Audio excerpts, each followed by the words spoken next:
Yeah. Last night was fun, ladies and gentlemen. Salute to everybody that came in the building. Salute to everybody that came in the building. Oh my gosh. I'm up. I'm not really prepared this early in the morning, but I'm here. I'm here. I'm here. You feel me? I'm here. We got a lot to talk about. We got a lot to talk about. Got a lot to talk about from what happened last night. We got a lot to talk about from what's going on in this week because of what happened last night. And I got Errol Spence. I got Carissa Shields quotation marks leaked sparring session. You know what I'm saying? We're gonna talk about it. Shout out to Errol Spence. That's my man in $100,000. But we're going to listen to his interview on speed. You hear me? We're going to speed it up. But we definitely got to listen to that interview because he did respond to Jamel Charlo. I will play that quotation marks around the word leaked sparring session. Salute. That leaked sparring session. That's why I'm so, man, y'all. Carissa must be out of her everlasting mind. You understand me? But I'm not going to turn away from what's going on from what I should be talking about straight off, and that's what's been going on what was going on last night. But real quick, man, Cash Crypto in the building. First one in the building. Salute to you, Cash Crypto. I hope all is well. Benavidez is pound for pound number one. I've been saying that Benavidez should be on the top 10 pound for pound list for the last, 3 years. He should have been on that joint. Probably even longer than that. He should have stayed on the pound for pound list. People really get confused of these terminologies over time and forget on the reason why the term was actually made, on why pound for pound was actually made. Now, when people do go up in weight, you would want to think like, yeah, this person's pound for pound has been this weight class, this weight class, this weight class.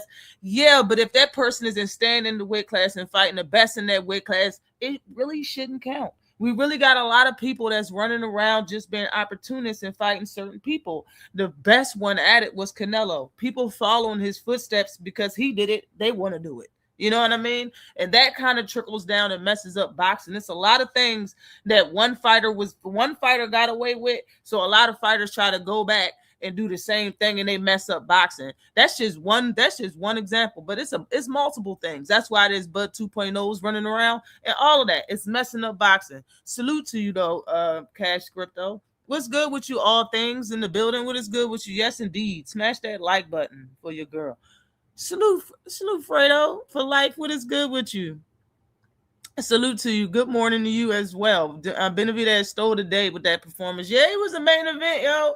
And the runner-up, man, it was close. It was close because Hyman McGeer fight was fire. I always enjoy Hyman McGeer fight because he don't fight timid. Ever. You understand that, right? He put it all on the line. When people say this is a gladiator sport, that's why we get paid a lot of money and it's dangerous and we deserve the respect. That these Mexican fighters are at the top of the list. And no disrespect to nobody, but these Mexican fighters put it on the line for us. They want us to be entertained. And you seen that last night with the Cinco de Mayo card. Shout out to everybody that was on it. The card was fire. Ash, your girl was tired. I didn't see every single fight. I caught up. I seen the Oscar Duarte fight, which is what I missed. You know what I'm saying? I snapped out of it after that. But I was tired, you know what I'm saying? Because I was up watching the Inoue fight. I got some things to say about Inoue too. I don't really catch Inoue fights, and I don't go back to replay and watch his whole entire fights. But I did watch his whole fight last Saturday morning, yesterday or whatever. But yeah. Great performance. Absolute great performance. Definitely number one. Salute to you, Zach B in the building. Yes, I definitely agree. Definitely agree. I've been saying this for a minute. Salute to you, Mike Biggs Boxing in the building. What is good with you? Definitely appreciate you coming through. I've been saying this for a little minute that I think David was, the face of boxing for real. before he started saying it, I was saying it. And I know people was looking at it like he's not known to be the face of boxing, man. I want everybody to keep the same energy. Like, for real. Like, when it comes to the girls, if you think Alicia Baumgartner is the face of boxing, then you're lying to yourself, because everybody, if you want to say that it's all about how many people know you, more people know Carissa Shields in women's boxing than any female, period. Than any female, period. And regardless of if they know her from bad things or not, or rapping or not, more people know of her, and they know she's a boxer. More people know that Carissa Shields is a boxer over Alicia Baumgartner. Now, do I agree that she should be the face of boxing just because more people know her? Absolutely not. Absolutely not. But we got to keep the same energy here. You feel me? That's why I don't, just because, you know, if we really going about who knows, you know what I'm saying, who fills butts and seats, then Inoue should be the face of boxing, right? Didn't we see that sell out? Didn't we see 55,000 in the building this morning? I mean, yesterday? Didn't we just see that? I don't think that. I think the face of boxing should be somebody that's widely respected, that will fight anybody, and the person that you want, the way that fighter is, you want all fighters in boxing to be that way. That should be the face of boxing, in my opinion. Nobody that, if all fighters thought the way David Benavidez fought, who would have a problem with boxing? The man fight everybody and respectable. Everybody respects him. Why? Because he's respectable. He talks real respectable to everybody. He humbles himself. He humbles himself. And he says he want to test himself to see how great he is. Nobody's pushing him to go up to want, because they want to see how great he is. He want to see it himself. It's a lot of, man, every fighter, if every fighter in boxing had that, we would, man, it wouldn't be no issues. So we got a lot of people got to let go of, oh, well, he's not that known. The man is bilingual. He can talk without saying the N-word. He can talk without cursing. Y'all got to give it up. Where's due? Just is what it is, man. He should be the face of boxing. Why? He should be. Why not? Why not? Why not? Salute to you, Jay Will, in the building. What is good with you? Definitely appreciate you coming through. Salute to you, Rosia. Y'all dragging it. I got Bud stopping Benavidez 5 rounds. I see something. Bud, little chubby cheeks, that gopher is not coming back. Y'all don't know why. That man want attention. I don't even want to talk about that, bro. He's not coming. He just want attention, his fat face ass. He is not coming back. He's enjoying his life of not eating right and not doing this and not doing. They've been doing this shit for forever. For real. If you did some boxing is life. If you was really like being number one and stand on your boxing shit, stand under weight and all of that shit, the man started at 135. That man blew up in weight. He got a lot of weight on him right now. If he come back, he's showing a lot of respect to whoever he come back for. He ain't coming back because he ain't that type of person. But salute to you, Rosia. If everyone was the same size, Benavidez would beat everyone. Facts. Bud stopping Benavidez in 5 rounds at 175 cruiserweight. I gotta see it to believe it. Yeah, I gotta see it to believe it too. I don't believe nobody's stopping David. Like, period. That's not gonna happen. That's not gonna happen. Salute to you, Nefertiti, in the building. What is good with you? Definitely appreciate you coming through, Queen. Benavidez would beat Cornhuskers down public. Y'all wildin'. Jake Paul should be the face if we're talking about butts and see. Exactly. Like, I don't know why. Like, I don't know why it's when it come down to the face. Like, man, don't let what people are saying take over what something should be, bro. If anybody's the face of a sport, it should be all respect under that name. All just money is like the butts and seats is money. Are you saying whoever makes the most money is the face? Like, I mean, I don't know about that. I really think that it should be who, like what I just said, it should be David for real. It should be David. Like, we looking at David because of what he did to Zordon last night, but we gotta remember how long he was really chasing Canelo, and who was the guy when he was chasing Canelo. It was Canelo. We gotta remember it took him a while to get certain fighters in the ring. We gotta remember it's still fighters ducking them. We have to remember he been trying to get undisputed for a while, and certain promoters like Turkey with the evil hairline been blocking them, been hating. People been scared. People been trying to protect their fighter that they train. You know what I'm saying? These coaches and everybody, managers, everybody protecting their fighter. People protecting their he been wanting to fight Bivol for years. Like, just imagine if people really didn't duck, if people really had the same spirit for this boxing game and really the respect that they claim they have for this boxing game, and had the mentality as David Benavidez, he would have been crowned this shit about 4 years ago. Am I lying? He would have been fought Canelo and all of them names. And speaking of Canelo, before I'm going to get to the bottom, I got something to say about Canelo, bro. I got something to say about Canelo. Now listen. After seeing what he did to Zerto, if Canelo ain't dumb. After seeing what he did to Canelo is not dumb. Zerto was much bigger than David. Even during the fight, when David was on the ropes and he was attacking David, I can see this dude, both of his shoulders and a little bit of his pecs through David. Like, David was on the inside of Zordo's frame. His frame is on the inside of his frame. He's smaller than him, literally. Like, smaller. Shorter reach, all of that. Powerful puncher, great chin.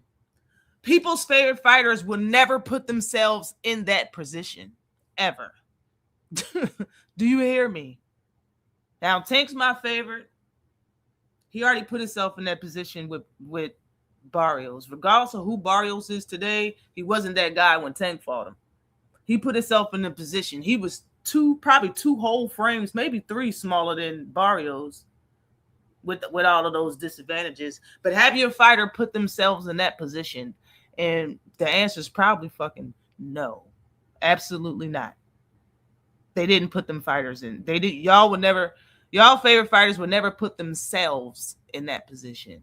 And where was the crying about I'm just saying this because people don't realize how smooth fights happen with this guy. People just don't want to fight him. But when fights happen, it's smooth. The opponent ain't talking about the money's bad. He's not talking about the money's bad. A lot of people's favorite fighters that they talk about every day, worship and defend, complain about every good fight we want to see. Oh, the money's not right. Oh, they want to come out first. Oh, we need to flip a coin. All of this bullshit. Fights be happening smooth as shit when it comes to David Benavidez. For what? Now let's go back to Canelo. Canelo ass ain't dumb. After seeing what he did to him, he probably would have ruined Canelo. When David Benavidez was fighting Zerto, I knew what time it was. Now, I'm in the business of when I like a fight, if I like the fight and I like the fighter and I think the fighter that I like is going to win the fight, I'm going to big up his opponent. That's what I'm in the business of doing. I'm bigging up Xander because I know Boots is going to take that. I bigged up Zerto because I knew David was going to take that. But I said the truth. I said the truth. The speed was going to be an absolute issue. But in the 6th round or whatever round that was, when he stopped him, I say, yo, this dude looks terrible, and I need him to pick up his right hand a little bit higher. And right at that damn, and he went and did them fast ass 1, 2, 3s on his He did a 5-piece combo on his eye, and then he paused and bent down. I said, yo, he broke his eye socket. It looked like it. I think they came back and said that he got carried off in a stretcher. He went to the hospital. They don't know if his stuff is broken, but it's mad swollen. That's what they said about Zerto. I want to talk about Canelo, but I want to get to the bottom of this Let's see what people say. Bud ever fight someone in their prime and their best? Like, but no, man, I'm not.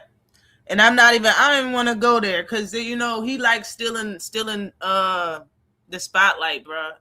Yeah, a long time. I made a video about. It's videos that I made about certain fighters years ago that, bro, people call me Houdini for. It's a video I made about Bud years ago before he even fought Errol Spence, and people talking about what I said in that video today. People do that a lot, and they probably never seen my video. Don't get it twisted. But 2 + 2 is 4. I just realized it years before other people did. If you understand what I'm saying about certain fighters, Bud been that type of dude, though. You know what I'm saying? Benavidez got same hunger as Haney. Bud barely beat one leg Jose. Oh man, salute to you, Thrill Hill in the building. What is good with you? Say he shouldn't be allowed to do that to people. I agree. Just Do said he shouldn't be allowed to do that to people. What you talk about? You said wait.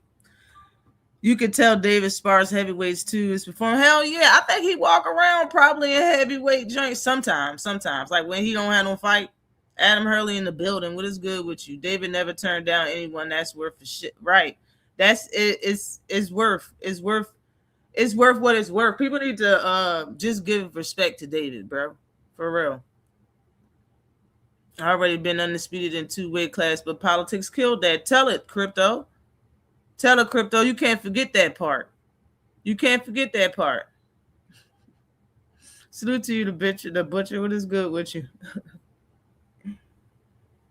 The butcher out this joint. The whole place booed Canelo. I'd leave too. Yo, I'm gonna get to Canelo. David showed you no weight clauses needed. Yo, went up 25 pounds. Yo, and he weighed in with shoes on, his trunks, and a chain. Bro weighed in with 10 pounds on his ass.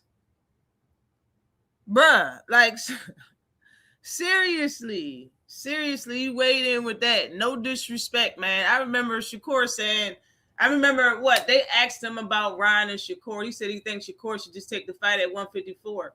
Because that's what he would do. No disrespect. He just said that's what he would do. So that's what he said you should do. That's his opinion. Shakur went up and was like, whatever, talk to me when you move up and fight Usyk. Like, bro, come on, bro. That's what I'm saying. Dog. That's what I'm saying. He moved up to cruiserweight and fought Zerto, which had 2 titles. And he had to wear 10 pounds worth of shit to weigh in, my dog. He had to wear 10 pounds worth of shit. Like, what? You got to respect it. I know I do. I know I respect it. Ain't no way I can't. Like, he's... Shit. Hold on. I forgot to turn this joint even on. Whatever. But salute Adam Hurley. If Canelo was the true king, he would go after Benavidez. Even now, he's still a big fight. Especially if you're trying to get Bud to come back, bro. But honestly, look, this is just me. This is just me now.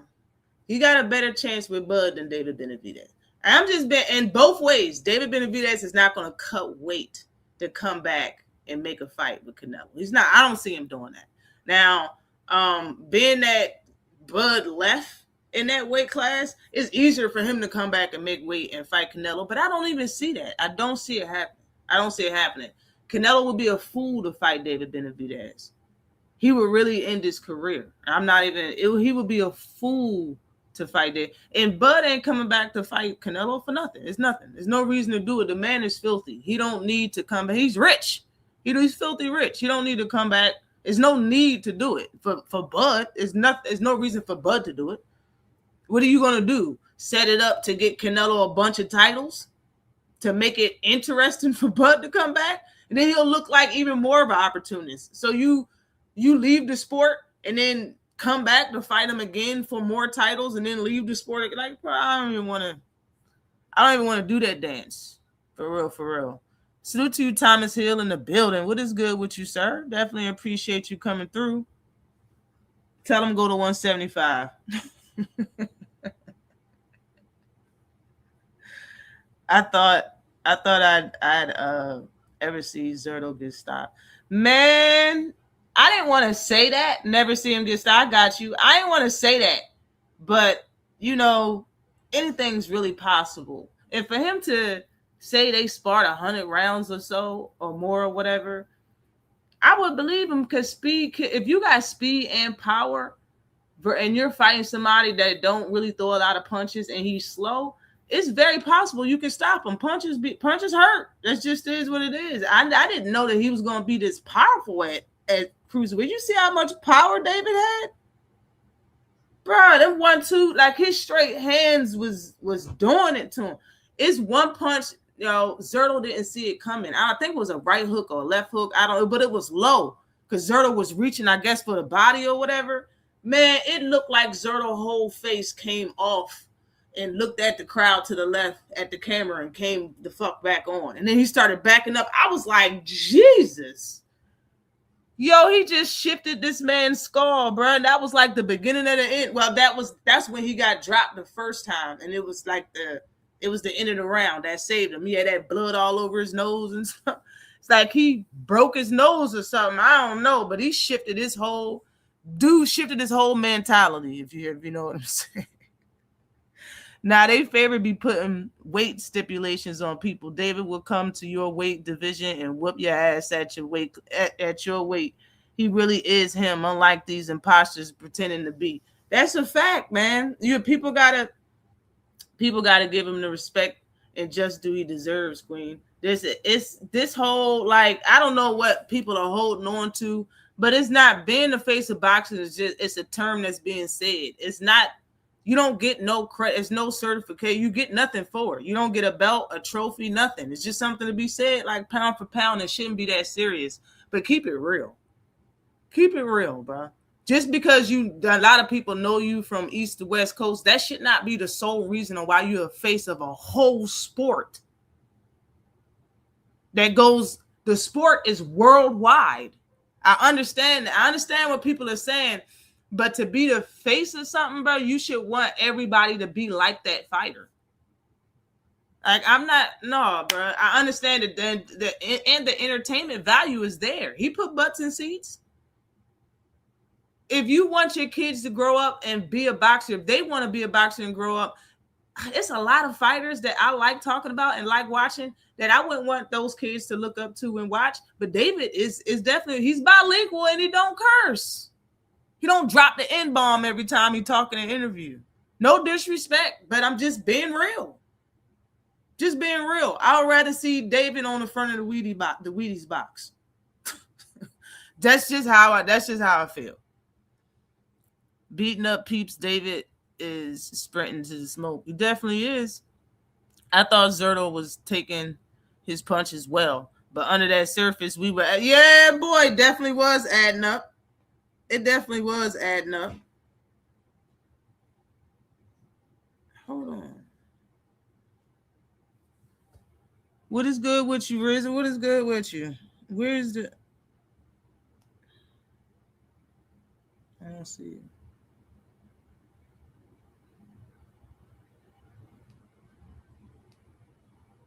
I see it. 196 weigh in and 202 fight weigh. A weight bully. BS dead. Yeah. He not a weight bully. He not, because he weighed in and Chloe had clothes on. He had shoes. He had shoes, big trunks. Bruh had 10 extra pounds on him when he weighed in off some Manny Pacquiao shit. Really. Opatai had to do was wait a little. He blocked himself. Yeah, speaking about that, Roja, man, and he spoke about that. He spoke about that afterward. Now, all right. Jai Opatai said, let's make it happen before the fight happened. Before he beat up Zerto last night, he's down to fight David Benavidez. But after the fight, post-interview, David was like, man, he dropped the reason why he wanted to fight Ja. One of the reasons he dropped that reason. He had the title, he dropped it, and he moved to Zuffa. David said he's not fighting for no Zuffa belt. He's not fighting for a Zuffa belt. He's like, yo, if we want to make the fight, you got to make it here. You got to make that fight here. And I don't know if that's going to happen. I don't know if that's possible or if it's going to happen or whatnot. But that seems like another fight that slipped through his fingers. I would like that fight. I would think that him and Jao Patel would be fire. But then you got Bivol. Bivol gotta fight him. Like, in my opinion, there's no reason why you shouldn't. You fought Zurdo. He just moved up and beat the hell out of Zurdo. So it's your turn to get this work, Bivol. Bivol, however you want to pronounce his name, he's next up, bro. It's you. We want to see that. We definitely want to see that. I think he messed it up by moving over there to Zuffa. That shit trash.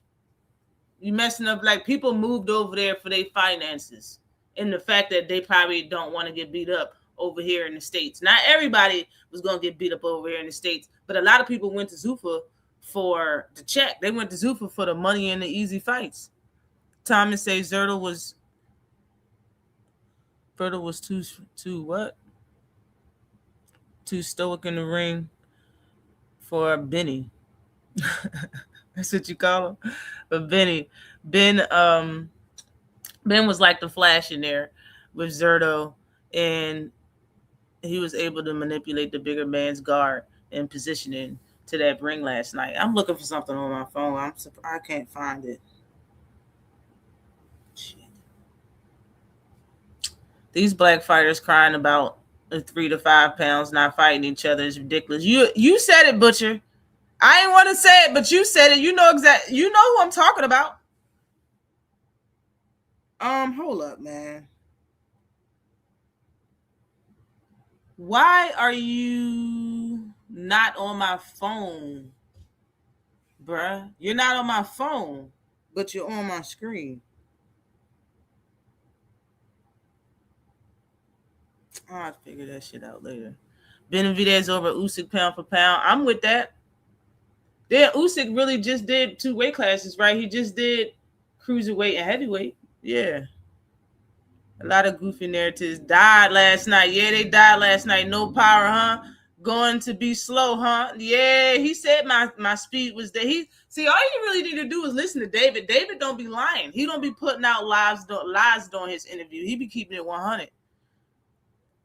The benefit of not having to cut as much weight, Benavidez was floating in that ring. Yeah, I made a video about a lot of things that he said, and I put it all in one video and made my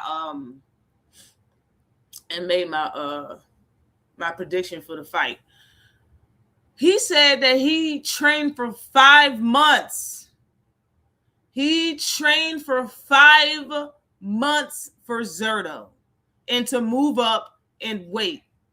5 months. And I think that's needed when you think about it, because he moved up. When a lot of people move up, they take like a whole year before they actually fight another person in another weight class. A lot of fighters, they'll wait. Their last fight was damn near a year ago because they're moving up. A lot of fighters do that. Not all the fighters, but a lot of fighters do that. He said he was training for 5 months, and then bruh said that he been on weight for 2 weeks, and this was like the week of the fight. That's why he had all them clothes. Bro was fresh to death. He was fresh as hell. What did I say last live? It's a scientific fact, and coaches and strength and conditioning trainers said it throughout the years. It takes 2 whole weeks for your body to be back to 100 after cutting weight. The man didn't have to cut nothing. You hear me? He trained for 5 months. He was fast and powerful as hell. He looked faster in this weight class than he did in the other way, in the last previous weight, the 175. Man, it was a beautiful night last night. Beautiful day in the neighborhood. That too slow-ish, right, should have never been talked about. Never been a talking point. He's never had slow hands, right. And he's been cutting mad weight to complete the lower weight classes. Now, now you don't have to, and that's another. That's hey, now y'all see what Tank meant. You don't gotta cut no weight. That power and stuff stays. It stays. Remember when people were calling for Ben Whitaker fight? I don't know why people call Ben Whitaker fight anybody mad and fall the soul. That's why I wanted Errol to get him. Errol would have dusted his ass off. Zerda is slow. He definitely is. Lacks power. Two things that are a recipe for failure against Benavidez unless you are some slick back foot boxer. Yeah, pretty much. It's never a good thing against you. Yeah, accumulation. He was and he was doing a lot of it. A lot of it. Canelo fans love calling Benavidez a weight ability to tear him down. All right. Damn it.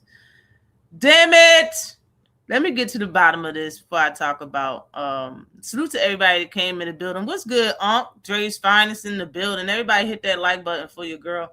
I got Benavidez over everybody. Everybody that's up there, for sure. For sure. 30 KOs now. Don't he have power? Yeah. Good scrap. Great scrap, right? Great scrap. Benavidez boots Tank top 3 pound for pound. Yeah. Benavidez should have never left that pound for pound list. They've always been top 5 for years now, in my opinion. Zerto lacks power, but I think Zerto got popped though. I said that in the video that he got popped. Especially for somebody coming up. You don't know how, you know what I'm saying, how that fighter gonna take those punches for real. Salute to Cam J Network in the building. What's good with you, Pam? Say good morning, sis. Hit the like button. That's a fact. Please hit that like button. I've seen people saying Zerto was Benavidez's sparring partner, so of course he'll beat him. Not all sparring partners win. Sometimes sparring partners get in that fight and beat the person that they was sent to spar for when they have fights. That's not always the truth. You got Lomachenko didn't want to fight his sparring partner, which he made at one point in time with Shakur Stevenson, but he definitely didn't want to fight him. Of course he'll beat him. Loma's sparring partner was Ortiz, and we saw exactly how that fight. Exactly. You already know what it is. Salute to you, JJ. You know what it is. The monster is him. Facts. Salute to you, son of Tank. What is popping with you, sir? I seen people hating already, talking about who Zerto beat. He just beat. You know what, yo? Who Zerto beat? All right. We can do that. He got 2 titles. He beat up somebody for 2 titles. He beating belts together. How about that? He got 2 belts. It sure was beautiful night. It definitely was, yo. Beautiful boxing night last night. I was highly entertained, even though I was tired. I was trying to break it. I was trying to break out my sleepiness like a little kid all night. Did you see Spence interview? We're gonna play that interview. Hopefully we got the same interview, but I'm definitely gonna play it, and I'm gonna speed it up too, because I don't got all day. Politics Ash, she's a PBC fighter. How many of them are on that list? Shit, not that many. Not that many. Now motherfuckers downplaying the Zerto win from David Benavidez fast already. Not even 24 hours. We got a fighter and David. And very nasty work in 4K, right? In 4K. Benavidez did that body bad last night. He definitely did. He was hitting him everywhere. He said he was. He said he was going to hit him everywhere. He was going to hit him with a punch he didn't see. He said he was going to stop him with accumulation punches. He did everything he said he was going to do last night. But by all intents and purposes, David Benavidez put on a masterclass performance last night, and that can't be disputed. It can't. They can hate as much as they want, bro. They're showing himself. Chris Billam-Smith was a solid win for Zerto. Yeah. Hold on. All right. Let's speak about Canelo real quick. Canelo. I need to get the fight on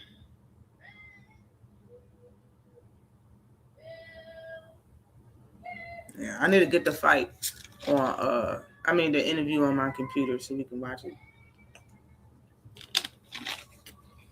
I don't know if y'all can hear my daughter singing, hitting notes in the background. But anyway, Canelo. Let's talk about Canelo. When I think about Canelo, and you think about the situation that he's in right now, why? Why is Canelo in the situation that he's in right now with David Benavidez, where he is at a Cinco de Mayo fire card, everybody in the building, you got legends in the building, sitting front row and shit, and he leave pre main event just because he's getting booed and shit like that, just because David Benavidez is fighting. Do y'all remember how we got to this situation? Because it really does matter. It really matters.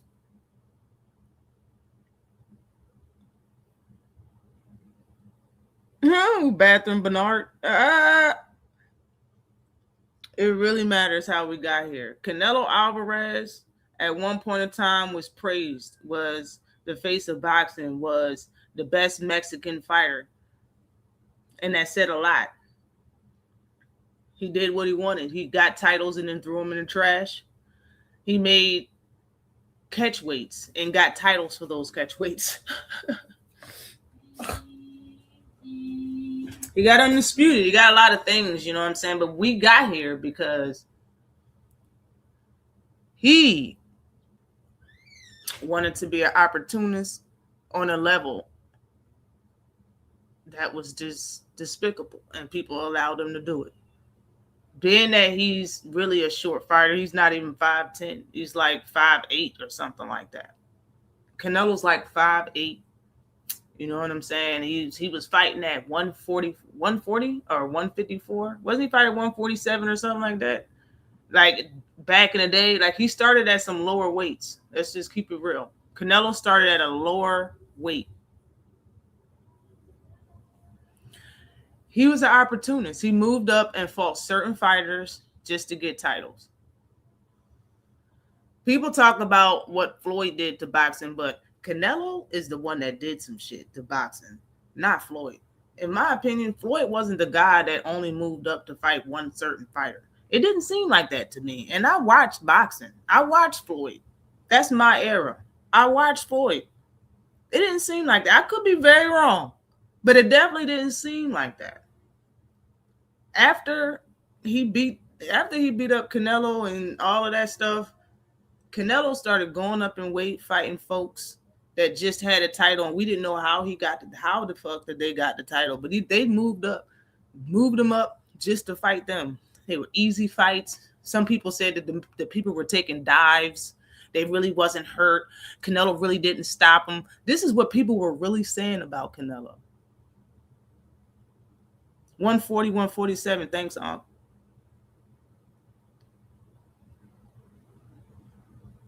Canelo didn't want to be in the building when he got called after that. That's a fact. He skedaddled. But it shouldn't be like that. This is Canelo. You know, he did shit to get himself in this situation. And the one person that he wanted to move up and steal the title was David's title. David did some shit and got his title taken away. No, he didn't lose, but he got his title taken away.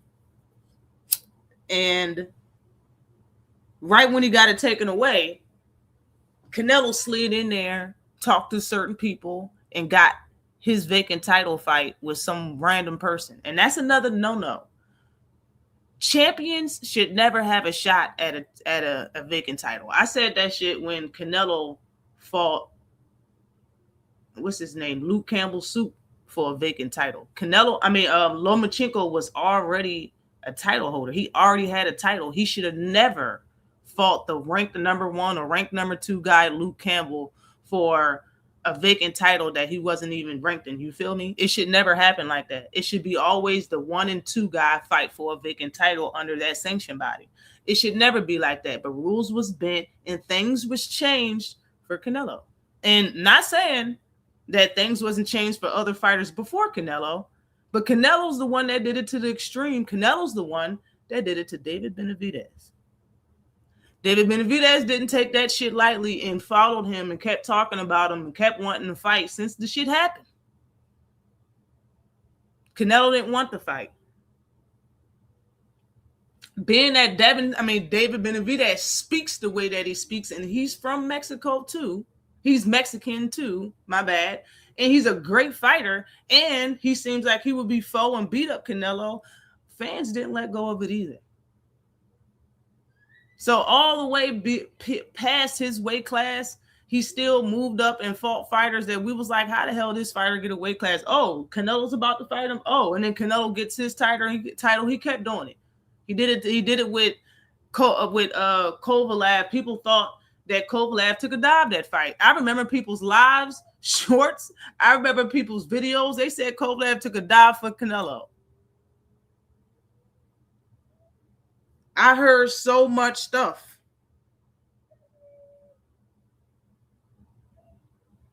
So we got to keep it real. Like, Canelo really did a lot to boxing. People was like, oh, people are really mad that Floyd never lost. Like, facts. People say Floyd ruined boxing because he had a O. Let's really think about that. He ruined boxing because he had a O. What did he do to ruin boxing? What did he do on the way to get that O? I don't really see it as how other people see it. I really don't see it like that. I could be very wrong. Like, you know what I'm saying? I could be taught. I have no shame in being wrong. I don't know why people act like it's the end of the fucking world and want to lie and gaslight just because they're wrong. I don't care. If I'm wrong, I'm wrong. Tell me I'm wrong. I'll correct myself and I'll know to be right the next time. But I don't see it like that. I don't think he ruined boxing because he never lost. That man got a resume. Floyd Mayweather fought people. He beat up people. He deserved the recognition that he got. On the other hand, you got Canelo moved up and did something so dirty to a fighter. To this day, he passed the torch and didn't want to David Benavidez without fighting him. Now he's not even welcome at an event on Cinco de Mayo full of Mexicans. Did y'all think about that?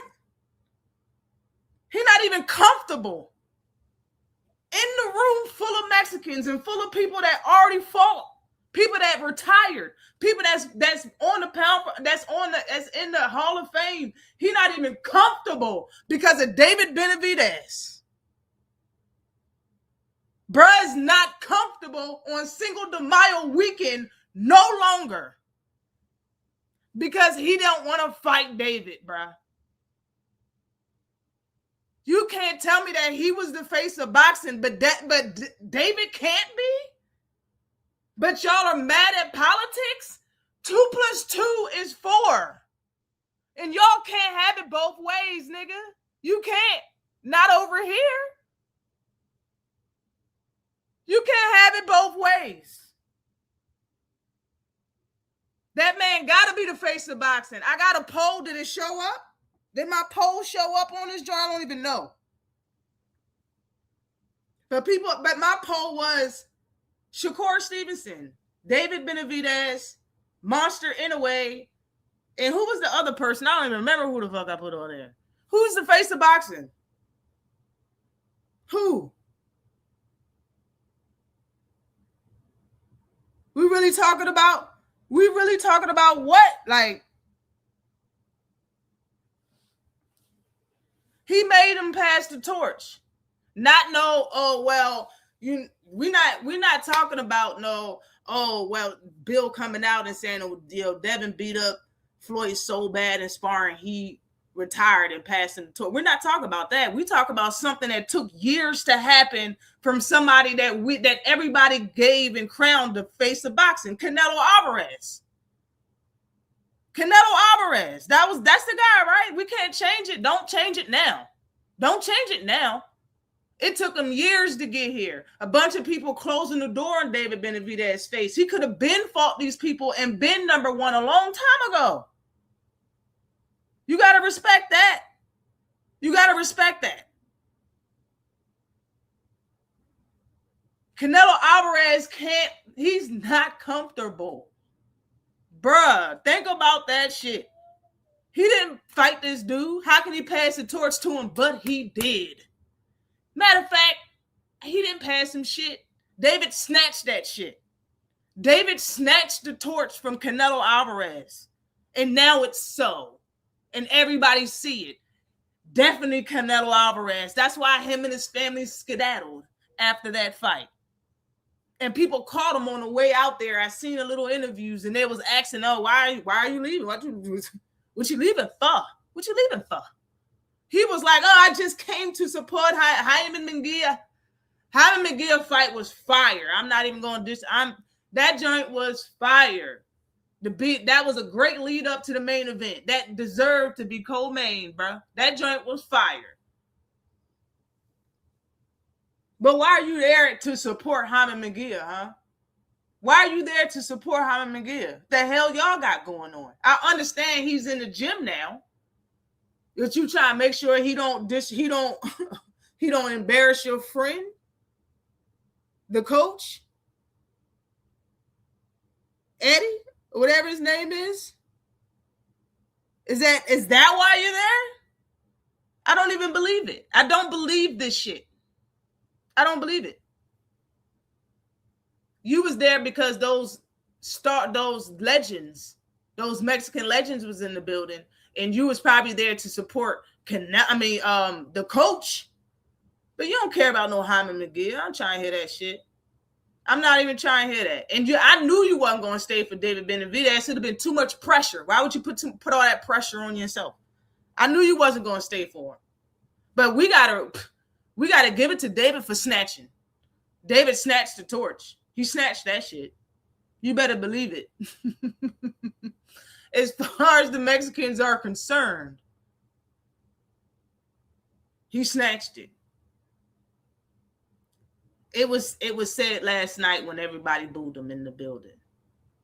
It was said last night when he got booed in the building.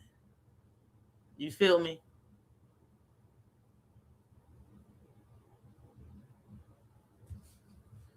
Let me go back up and see what I missed, y'all.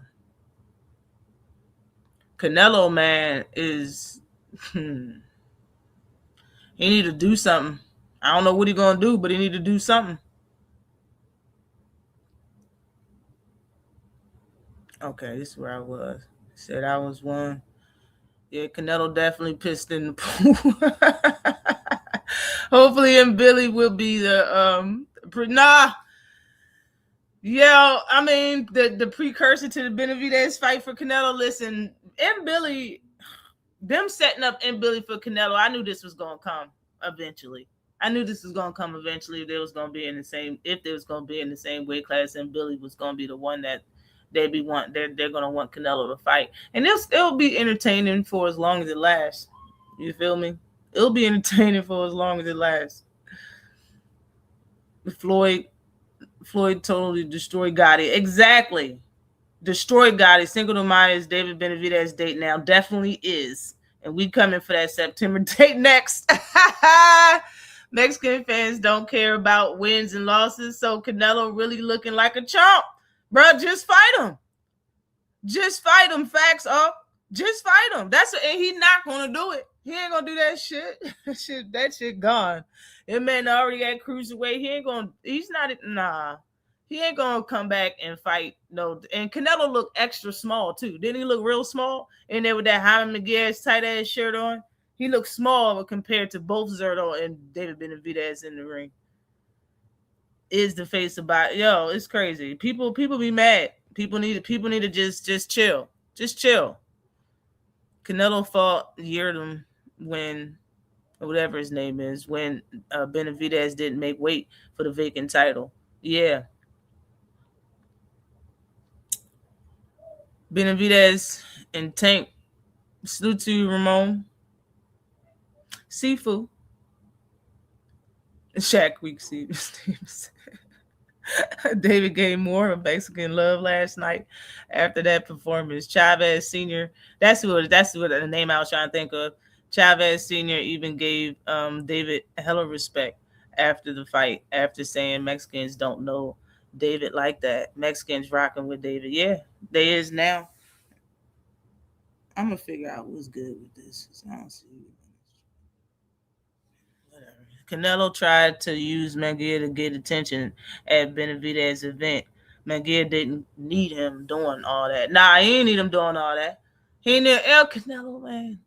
It's the people like that. That's the attention getters I don't like. Like let him have his shine and get it. Sit back, little brother.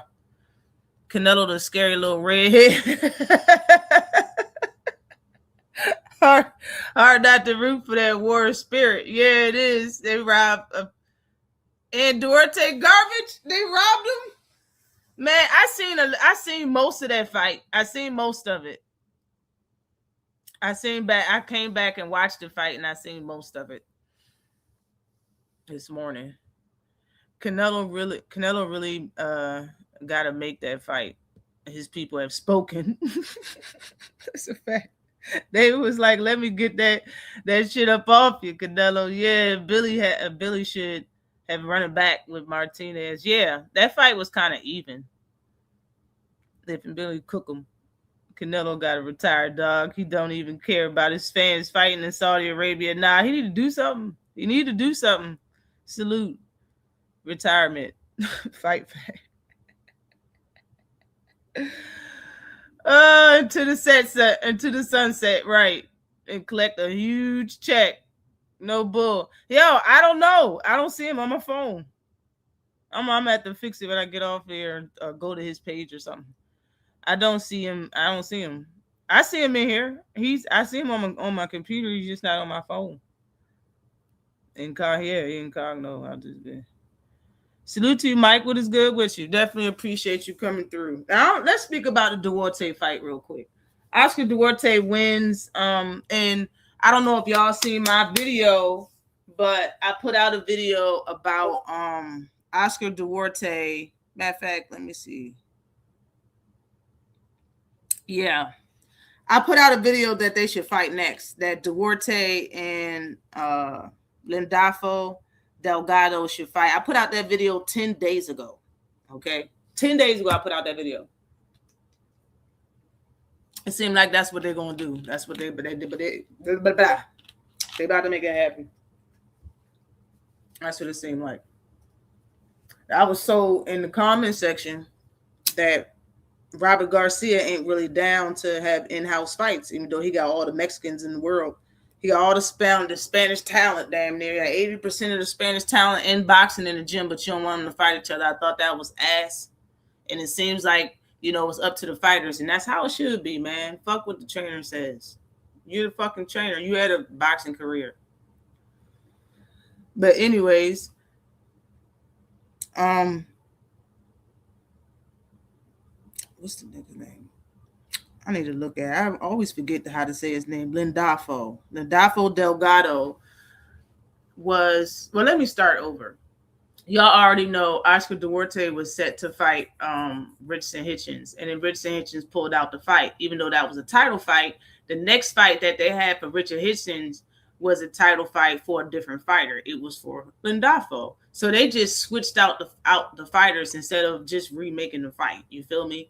And then, we heard that Richardson Hitchens dropped the title and he moved to Zuffa. So he's out of fighting both of them. You feel me? And in my opinion, I said it then and I'm going to say it again.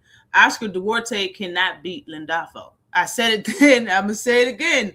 Lindafo will beat that ass. Lindafo fuck around and stop Oscar Duarte.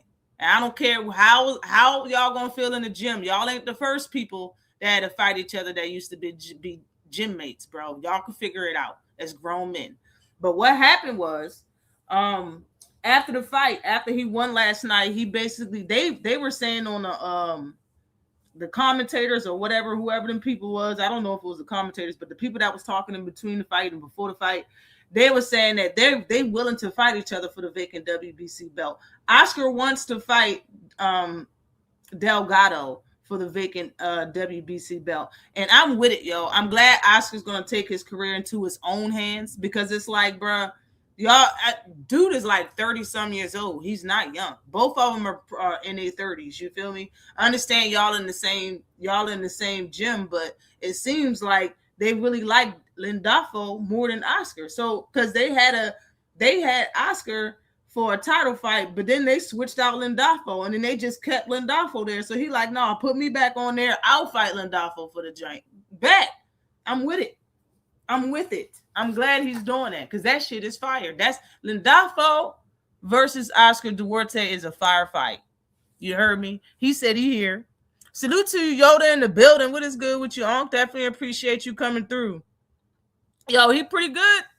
And from what I seen last night, Angel with those right hands, Angel stunned the shit out of Oscar Duarte last night, and he knew it. That's why he kept throwing the same punch, trying to hit that button again. You hit it for the second time, he going down like Floyd said. So he throwing a joint and throwing a joint. You see it bothering the shit out of Oscar, bringing his left hand higher and higher, hiding behind it more and more, backing up to the ropes and shit. I said he's hurting the shit out of Oscar. And Oscar was doing him in. I think he dropped him in the second or the third round. Awesome power combination. But I'm telling you, Lindafo different. Lindafo throw power shots too, and he don't need to telegraph it as much. He don't need to arc his back. He don't need to do all of that. He can calmly throw them punches and they end up as bombs on it in like some type of a western, some type of cowboy movie. Yeah, Lindafo beats Duarte. Yeah, yep, definitely does. Have anyone ever seen Robert Garcia train a black fighter? Yeah. Anthony Joshua, Ash Juice. He trained Ash Juice for sure. But Oscar was hurt in the 6th round. Those right hooks or whatever. After the fight, Oscar Duarte's left cheek was fat as shit. I don't know if y'all realize that, but it was fat as shit. And I think he dropped him in the second. That fight was good. Like the whole card was fire, man. I don't mind sitting watching it again. Well, because I didn't watch the whole card anyway. I fell asleep. But I don't mind watching that shit. That shit was fire. What I seen, I watched the shit from the beginning today. See what I missed. But Jaime Mejia versus Armando Resendez, I believe that's how you pronounce his name. That fight was fire, man. That fight was fire. Like I said, Mejia always entertains me. Yeah, Ash Juice. He always entertains me. You feel me? So, man, the way he put his punches together is what's entertaining to me, and the fact that he takes chances is what's entertaining to me. His defense is what it is. He gets hit, of course, because of the combinations he throw, and he likes fighting mid range, so of course he gets hit, but he's entertaining. And Armando put up a good fight last night, but he was the smaller fighter, you could tell. And he put up a good fight, but it wasn't good enough. I think Jaime Mejia actually won that fight. I don't know who's saying different, but I don't agree. I think Jaime Mejia won that for real. But yeah, David wants Bivol and Ja Opataya. I think he should get what he wants. Like I said already, I'm down for the Bivol or whatever. I think that shit should have happened already. You feel me? Now moving on, y'all know Lamont Roach is acting like he want to fight Abdullah Mason, right? You know he's acting like he want to fight Abdullah Mason, right? Salute to you, boxing and barbecue in the building. What is good with you? Salute to you, Ken Soul. Hey, what is good? Now I'm with it if he's serious, but if he's not serious, he need to go ahead with that. Ain't nobody got time for you to be mooching off names. But if you really want to fight Abdullah Mason, let go. Let go. Hold on. Make sure I get this Errol interview. Is this it? I don't even know. It's 2 interviews. Or is this the same interview? No, this is the one.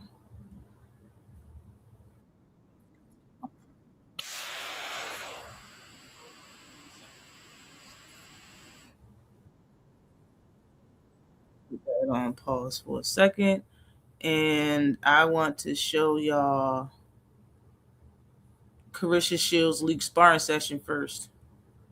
We got to get that.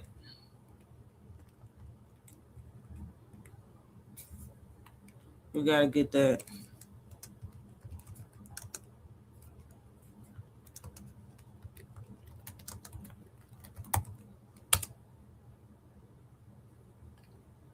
All right. All right. Now, this is Carissa Shields. Basically, this is a collab, yo. You can tell from the picture and the name. It says Fight Hype and Carissa Shields. It don't say Carissa Shields channel or Fight Hype's channel. And when you look at the icon, it's both of their icons. You feel me? So they teamed up. You feel me? She teamed up with Fight Hype for Fight Hype to leak some sparring. And then she said, this is leaked sparring. All right. Let's check it out. All right. I don't know if y'all seen this, but we're going to watch it. I already watched it, man. I already watched it. We're going to watch it together. Together. Hold on.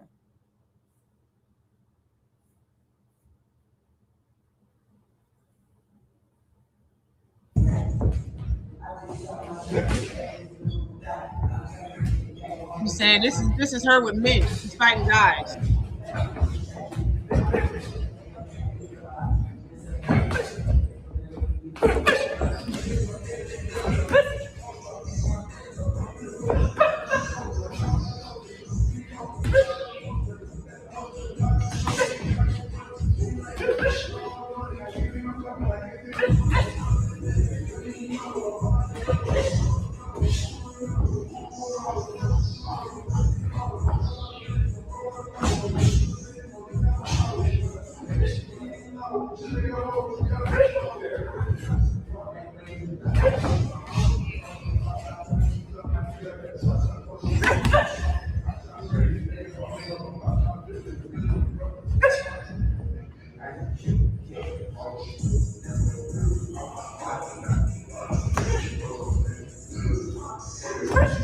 It's called Richard Shield Sparring League goes toe to toe versus male fighters.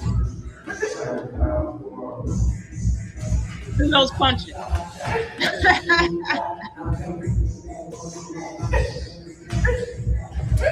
It's called Confidence Booster.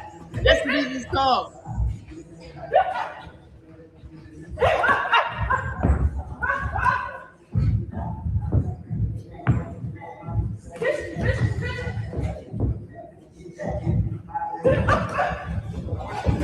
Damn, don't knock him out.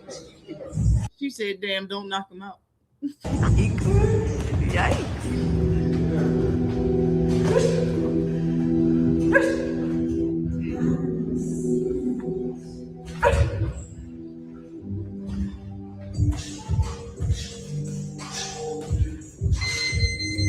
I just seen how it's gonna happen in the third. Yo, so that's one guy. She got 3 different guys on here sparring with her. Cam say pathetic. These dudes wasn't even going hard on her. Listen, it was when I commented or read the comments or whatever. It was like almost 50 comments. It was only one person in there that said quote and put up an emoji. She had no comment in there that was positive. All comments was was based towards that the guys wasn't fighting her. Everybody was saying the guys wasn't fighting her, and some guys were saying she's delusional. You know what I'm saying? Like, bro, it's ridiculous. Like I said, she teamed up with a major platform because she wanted the major platform to drop this bitch. She didn't want to leak the sparring, but she wanted them to leak the sparring. You understand what I'm saying? I'm rocking with Jamal Charlo over Errol Spence. I think Truth is delusional because Charlo was undisputed at 154 and Errol has never even fought at 154. EJ is cat for talking about sales and jealousy. Oh yeah, we gonna get there. We're gonna get there. We definitely gonna get there. Right, she tripping for this, yo. This right here, that's what I'm saying. Like, why did you do this? This came out of nowhere. All the stuff that's going on, and you team up with Fight Hype to put this to drop this is crazy. Carissa be bugging that Bama act like you scared to touch her ass up. In my opinion, all I'm going. Well, the second guy going watch the second dude that's sparring her though. Quote looks garbage in the sparring. Yeah, for real. I don't know why she did this, and she added like she put she edited this to put 3 dudes on here and then sent it to fucking Fight Hype and shit. That shit crazy as hell. Greatest wigs of all time is funny as hell. Put her in there with the monster. That's salute to you, 503 line in the building. What is good with you? Definitely appreciate you coming through. Salute to you, Ishmael. What is popping? What was she trying to prove? That's what I'm saying. The title. Wait. The title of the joint is Carissa Shields Sparring Leak goes toe to toe versus male fighters. She collaborated with Fight Hype to make this. Like if you go to Fight Hype channel, and look and you know what I mean, and go down to their videos, she collaborated. Carissa's channel and this channel collaborated to put this out. Like she didn't want to put it on her channel. Maybe it is on her channel, but she collaborated. And I don't know why she did that, because Fight Hype and these channels, they be hungry, they thirsty. If she would have dropped it on her channel, they would have picked it up and dropped it on theirs. I don't know why she did that, for real. Snack make the charge green is sticky. Damn, that's disgusting. I'm rolling with EJ. Hold on. Listen, I mean, watch this shit. I'm gonna turn it off just in case it's music. I'm gonna turn the sound off just in case it's music. But what? Look at the dude. The dude gonna be touching her up, y'all. He just sitting there high guard, letting her get hers in. Look, bow. That right hand got in. The 1-2, the right hand got in. He gonna do it again. Bow. Right there, boom, right hand got in there. He touching her up a little bit. He touched her up a little bit, using a little bit of defense. Pushed her a little bit. Yo, I'm telling you, these guys aren't really trying. You feel me? They're not. They're not putting no torque on nothing. They're not really following through. They're pulling punches. They're barely using defense. This is just, it's just to get some work in the gym, because there's probably no girls, or it's probably no girl that want to fight her, or she probably asked to spar, or you know what I'm saying? Like, you can go in here and get some work, you know what I'm saying? Like, it's not that serious, yo. It's not that serious.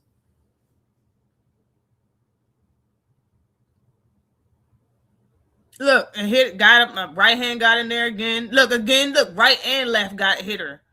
He hit her in the face with 2 hooks.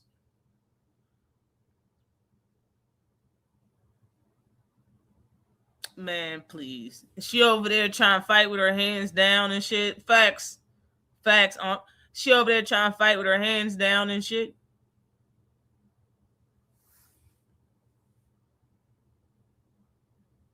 Like, for what?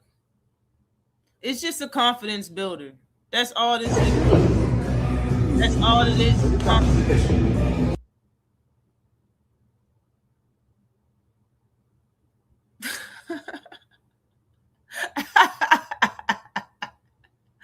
And this the last dude. He's smaller than her. You can tell he's smaller than her. It looked like he really don't be fighting for real. Like, he's probably an amateur or something like that. And you can kind of tell that he's gonna be holding his own in there. You can tell he already sweating. He already had his own workout. His whole shirt is crazy. He's missing her shot. He rolling with it.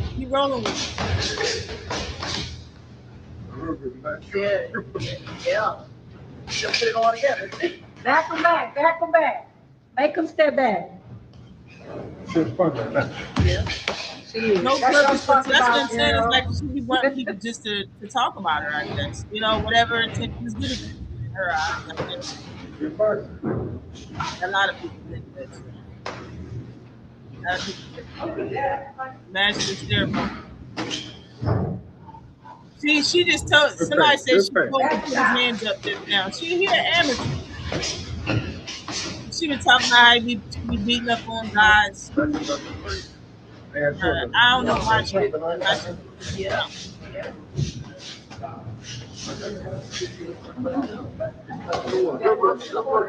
There you go. Good heaven. Right here.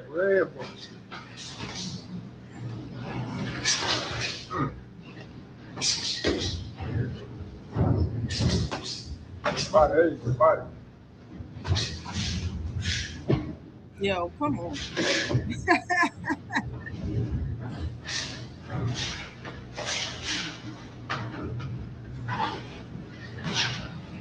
my goodness.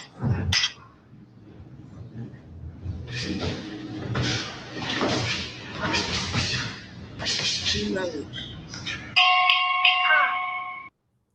She loves it. That's why she did it, because she likes this shit. You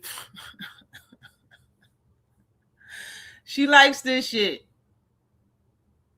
That's why. She think that's what it is. That's what she been trying to tell y'all this whole time. She been trying to tell y'all what she do to these dudes in sparring. So she had to put it together for y'all. She had to put not one, not two, but 3 different dudes on the same tape to let y'all know that she be getting it in with these dudes heavy. And she can beat Rolly. She can beat Triple She. She could always did it. And she can beat, you know what I'm saying, Keith, what his name? I can't even lie right. Keith Thurman. Shit. This definitely shows how much of a the cappers this woman is. This sad. Carissa desperately begging for attention, dropping this shit. Right. I don't know why she did it. I don't know why she did it. She fight better in sparring. I did see her famous windmill in there. That's crazy. I told y'all what I would do to her in sparring. Yeah, you can beat her ass. Yeah, beat her ass. For real. She trying to fabricate the narrative that she really out here sparring men. She out here having choreographed sparring sessions. She a full on trolls, crazy. Carissa is chaos no matter how you look at it. Yeah, that's crazy. Mm. I got the good stuff, bro. Y'all funny as hell. All right, let's talk about. Let's go through this. My guy. Now listen, this is my guy. All right. Nobody can tell me that Spence. Zurdo Ramirez.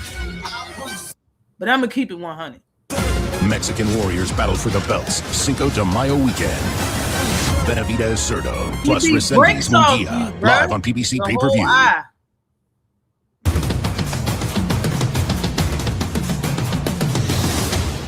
Let's go fight that. Who's burning in here? Spence, man, talk to me about that day that you described that you realized I do want to come back. How was it different than maybe the feeling before, and obviously the steps forward that you have to do to actually the interview? Is this the interview you was talking about? I want to make sure. I just me waking up and deciding to come back. I mean, you get reserved, thoughts about, question yourself, do you want to come back or do you? But that day was more like, yeah, I want to come back. It was 100%. It's my man.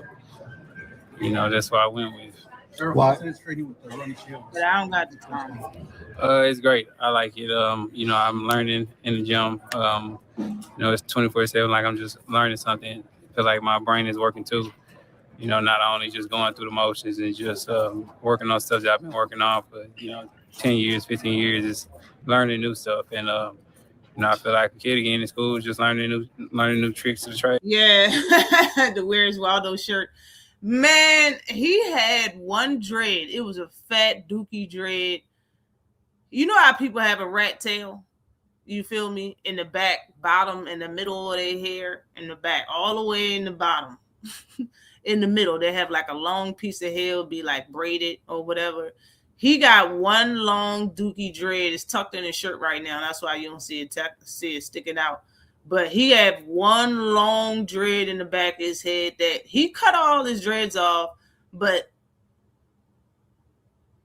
connected a dread that he had already cut off. Like instead of just cutting off your dreads and leaving one, he cut them all, but connected one back in the back of his head, a rat tail twist. Yeah, something like that. Something like that.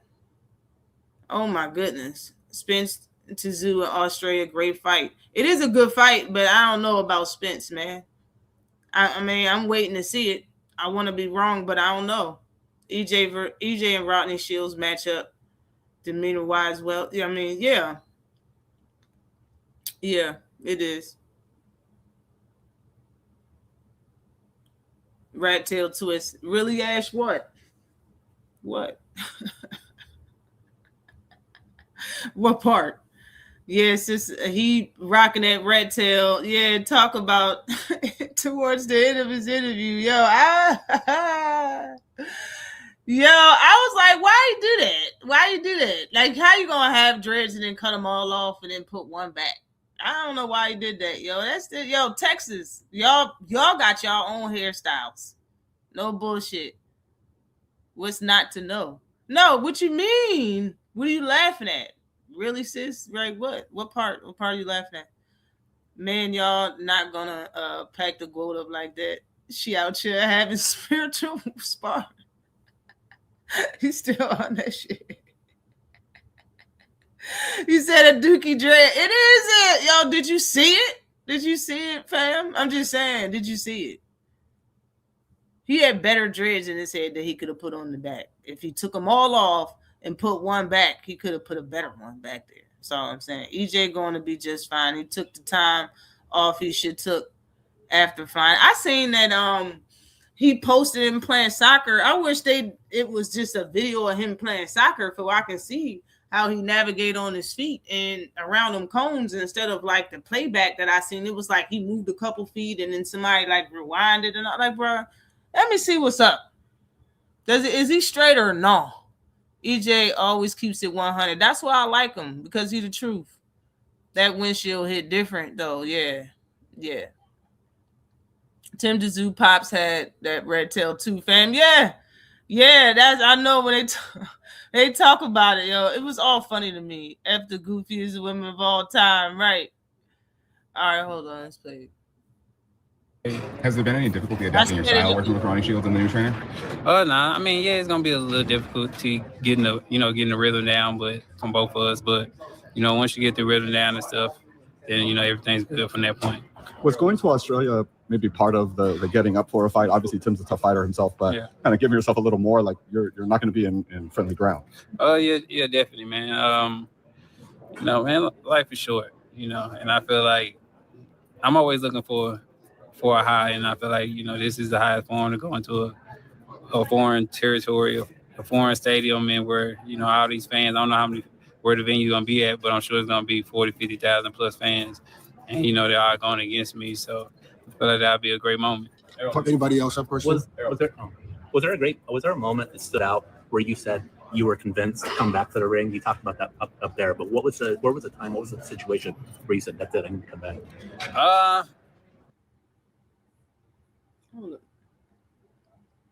Could be worse. Could be a booty style. That's why. Ashley, don't you do it. Don't you turn on EJ. We got to give EJ. I'm not turning on. I'm just keeping it real. I have to know. Like, aren't you a little concerned? You know what I mean? I don't want to see a repeat of what I already seen his last fight. I'm a fan. I don't want to see it. I don't want to see that. I want him to be okay. I want to be wrong. You know what I'm saying? I'm not turning on him, though. That's my guy. Errol's my guy. EJ and Rodney Shields is a great match together. Love them working together. Shaq is what is called Shaq. Yeah. I like EJ coming back. But all this beefing with EJ and Charlo, that shit is whack. Man, boy. When Jamel said what he said in that interview, I knew it wasn't going in there. I just knew it. They are different in Texas. Yeah, they got their own shit. They got their own stuff. We as fans must pay attention in the early rounds. Yeah. Sifu say, I will be very observant for that. That's for sure. Charles, no bud, Ashley. I know. I know, but you understand what I'm saying? I don't want to see him get stopped. That's what I'm saying. I don't want to see it repeat. I don't want to see that. Rodney Shields needs to pay attention to because if he have to throw the towel and throw it. I don't know. It all depends on what the fighter. If the fighter don't want him to do that, he probably won't. Even though, sometimes, you should. That's why when you get that fighter in between rounds, you're supposed to say it right then and there. Like, look, I'm gonna throw this towel if you don't show me nothing. Charlo, the one who started the BS though. Which Charlo? Tell me. Jamal or Jamel started this shit? We know Charlo. I mean, we know Errol Spence. I mean, yeah, Spence will keep getting up and keep taking punishment. We must not let that happen. Yeah. Keep getting up. What's my computer doing? Win, lose, or draw long as Errol fights. I'm watching for sure. I'm not missing that ish at all. Tim Tszyu at this stage of his career, I don't think he's getting better than his brother. Ooh, boxing hacker, salute to you. What is good with you? Definitely appreciate you coming through. EJ talks on Canelo in the interview and keep it all the way 100. And EJ wasn't wrong on what he said on Charlo. We about to get to it. We's finna get to it. Radio Cam, hold on. Ooh, Cam, absolutely. I'm absolutely concerned. Yeah, man, I'm concerned. That's all. I don't want him to get hurt, but if he ready, I'm ready to see it. I'm always ready to see a good fight, fam. Always. I think Fondor took a piece of Tim Tszyu. Yeah, I do too. Tim is a good comeback fight for EJ. All right, let's get it. Shoot, it was more. I dare you to let me build you a completely free e-commerce store. Yeah, hold for that. Just waking up and just deciding one day going to the boxing gym. And I was like, man, I'm coming back. And it just happened from there. That was the beginning of it, but it was just more just thinking about it, and then I was for sure ready to come back. It was not where I was like, I'm coming back, and then an hour passed, and I'm like, I'm not coming back. Nah, I'm cool. It wasn't that. It was more, I was sure I was coming back. Losing to probably the best fighter of your generation is absolutely not a crime at all. I mean, did you also, discuss that in your mind and say, like, look, I still have it. I still can prove how great I am? A little bit, but it didn't go like that. Well, what's it like being working with Jamal in Ronnie's gym? It's great. It's great. Jamal is, his motivation. Just, being in the gym with somebody of, Jamal caliber, just like me.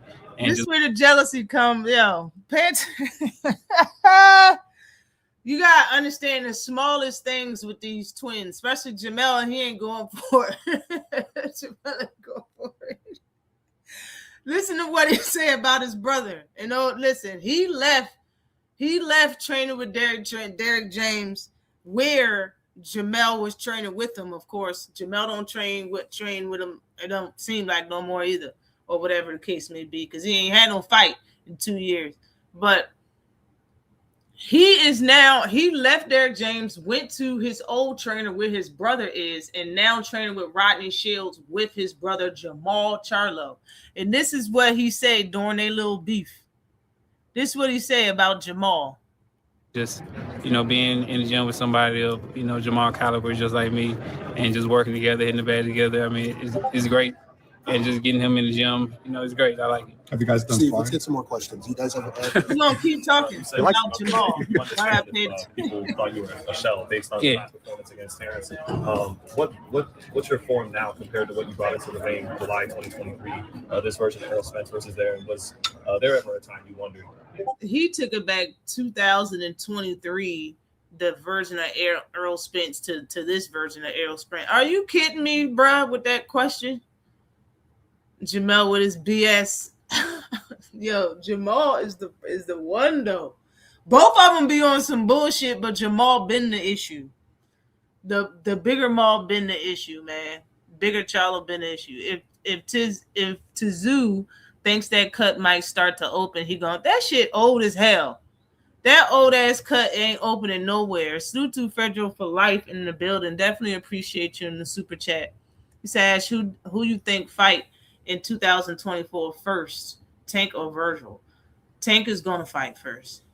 I don't know what's going on with Virgil, only because when you got the law and if somebody's getting sued or something like that, when that's in the way, you ain't getting no fight until they get cleared up. And then after that, you still got to find a fight, get in shape, and all of that shit. You feel me? Being that his situation seems like it's still fresh and not yet over, and Tank's situation is kind of over, you know. Like I think probably Tank will probably fight first for sure. For sure.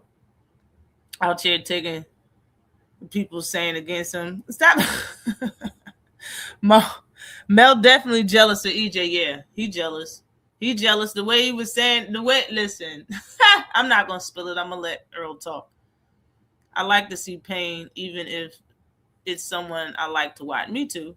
I can't front. We boxing fans. You feel me? It's a contact sport. Errol been hating on Mel because Errol was never undisputed. I think both of them got reasons to hate on each other, to be for real. Both of you could be right. Both could be true, I should say. I should put that shit on the shirt. In this layoff, maybe I can't do this anymore. I mean, now I think just, even seeing me up there, like, I'm more energy, more live, mentally better, physically better. And, like I said, I'm a realist. I can see why people would say, oh man, I don't think he's just selling himself or he's not coming back. Because I would think the same thing if I was on the outside looking in.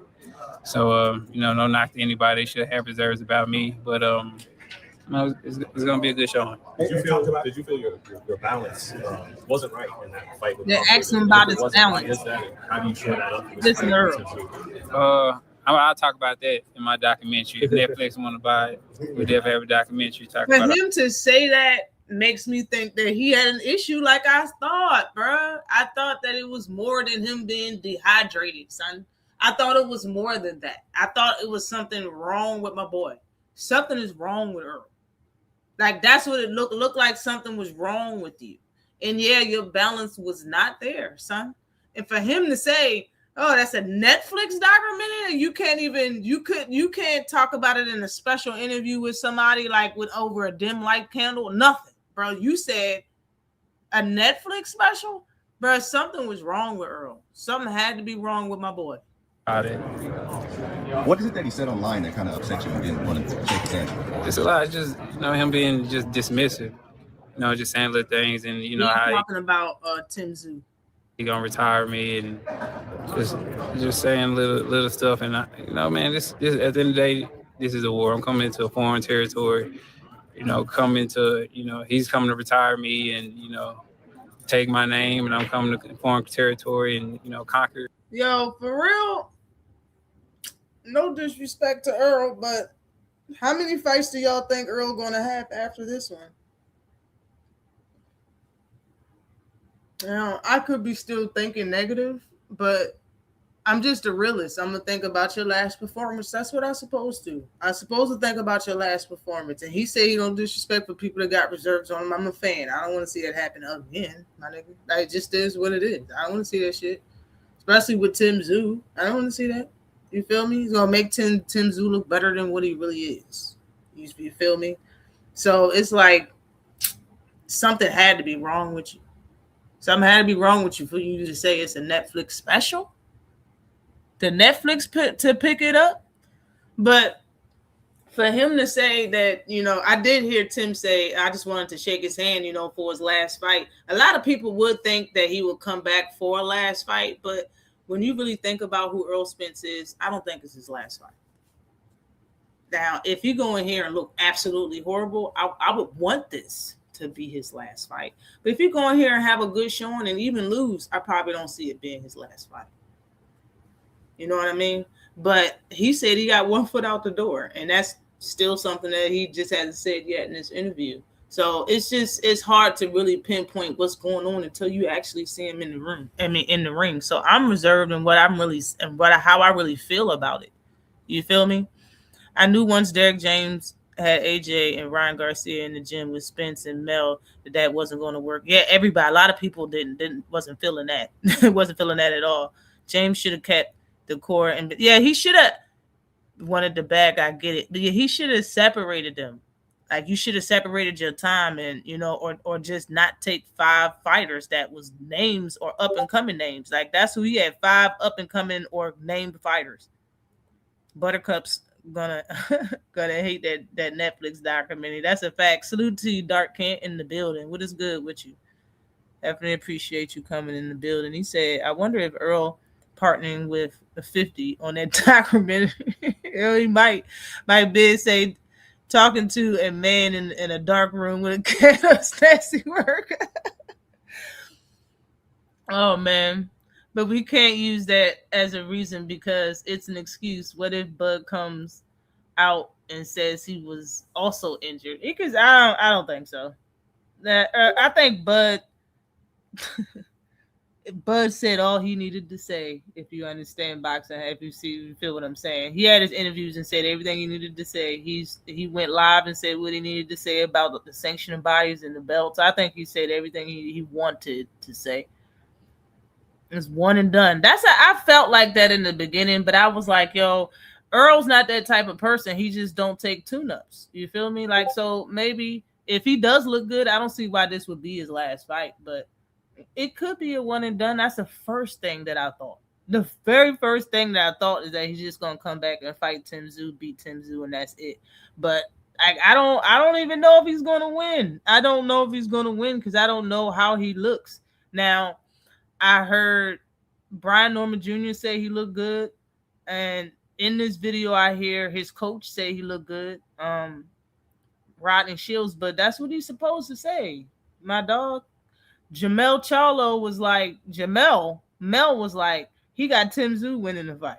You feel me? Like Jamel said he took his little shots and took his little jabs in there at Spence ribs, his hydration, and and you know, his what do you say, his balance and shit. Like, you know, it could be him just using talking points because he's mad at Errol Spence and he just want, you know, say some hate and shit. Or he could be saying some facts. Like, we don't really know yet, y'all.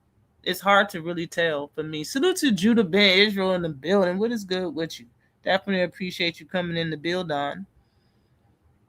Earl said, yes, he got 1 foot out the door. I was like, damn.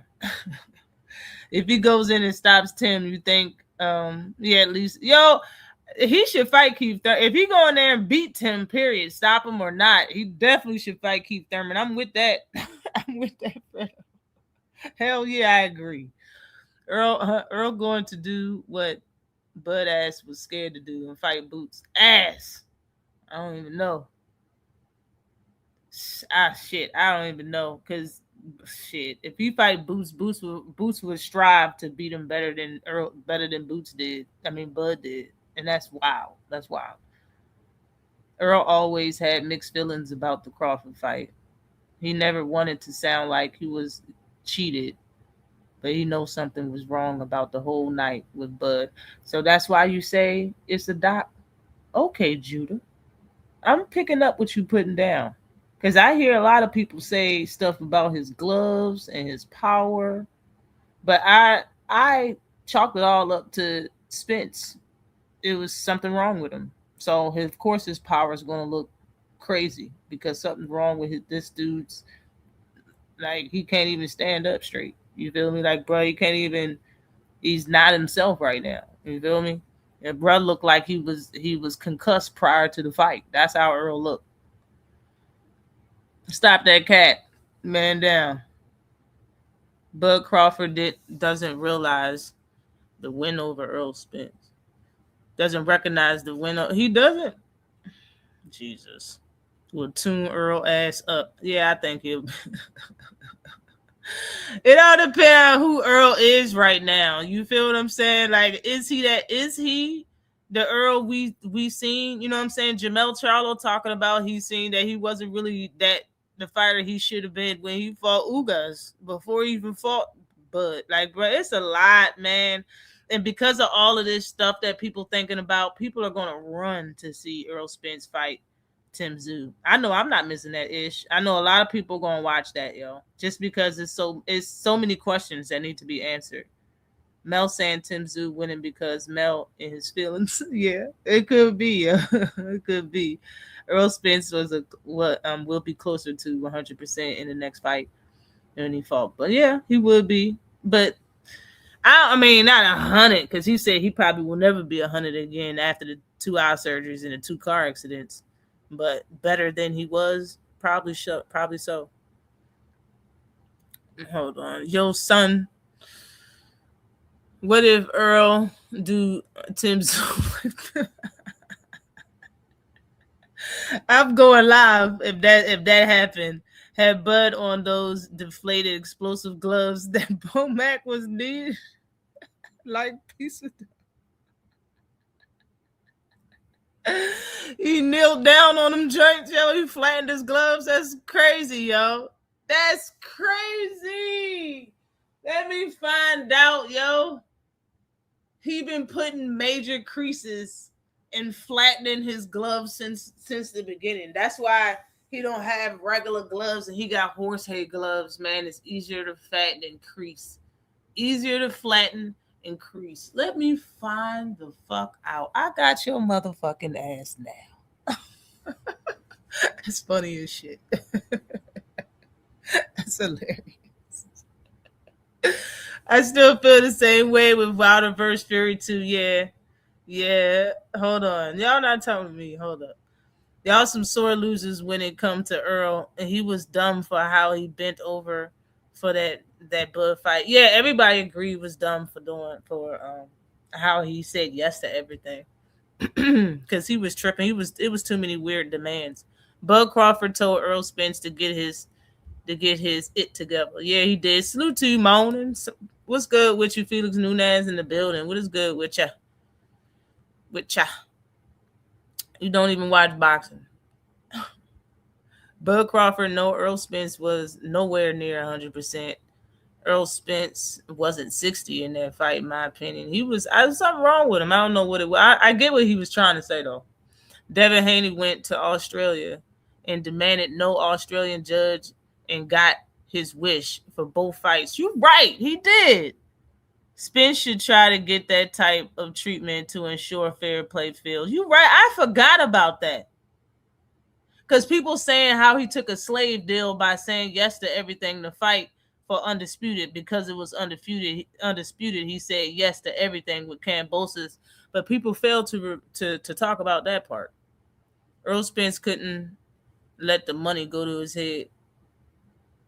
Tim Tszyu is the money man in Australia. Yeah, it seems like it. I still haven't watched that fight again. That was a scary fight. Yeah. I got all the pictures, Ash. I'll email them to you. All right, but Bud Crawford said that Errol Spence wasn't one of his top wins. Yeah, he probably did because he a hoe. He acting like a hoe a lot and get on my nerves. As I'm just saying, with a man as thorough as Spence, he not going to come back to the sport less like this unless he knows he's 1,000% sure he's ready. So I can't wait for this fight. Okay, bet. I bet. I got you then. I'm going to believe that. Tim and Earl need to retire. They only need to fight Lubin or Keith. That's it. That's crazy. Tim versus Lubin and the Keith versus Earl, both fights are good too. That's why that's so crazy. Context matters. That's the fact. It does. With his toilet tissue, it fillings. I'm legit just happy to see Spence back in the game. He looks like he hasn't aged a day. Yeah, you're right. He look good, right? Physically, he look healthy and stuff. Earl should hire Bill Haney to get him the USA judge. hire Bill to do the talking for you. I think Earl should have moved up. He had a nutritionist in the last 3 fights. It was a sign to move up. Yeah, he did say he got a nutritionist now, like he needed one. I got picks from 6 fights where Bud can open his gloves. What? Nigga been cheating for a long. You gotta send me that shit, yo. Cause when you said kneeling down, just made me think of some shit. Like, bro, in the jobs that I have, in the field that I'm in, like. And the brothers that I had, and I'm from the country, like I know what weight do to things. I can just picture somebody as big as he's like he gotta be 400. Bro gotta be in between 400 and 500 pounds, maybe 5 something the whole time that he's been fighting. And I always wonder, why the fuck would you choose horsehair gloves over the other gloves because they feel the fucking same when they're in your hand. What the fuck does it matter until you realize and look it up that horsehair gloves sting a little bit more. They sting a little bit more. But if somebody 500, just picture you taking 500 plates of weights and sitting it on one glove. Just imagine you did that and then pick up sit on it for a whole 60 minutes and then pick it up. Pick up, remove the plates of the 500 pounds, pick up the glove and put it on. Does that glove feel the same way as a regular when you punch somebody with it? Damn it, you open up in a whole nother can. Salute to Jab Queen in the building. What is good with you, Queen? Definitely appreciate you coming through. Dark can say, wonder what Spence to Zoo undercard gonna look like. Would be a great opportunity for an up and coming fighter to get on the card. That's a fact. All right, I think I got like one more topic, and I'm gonna drop the link for anybody that got something to say about all the shit that I've been talking about.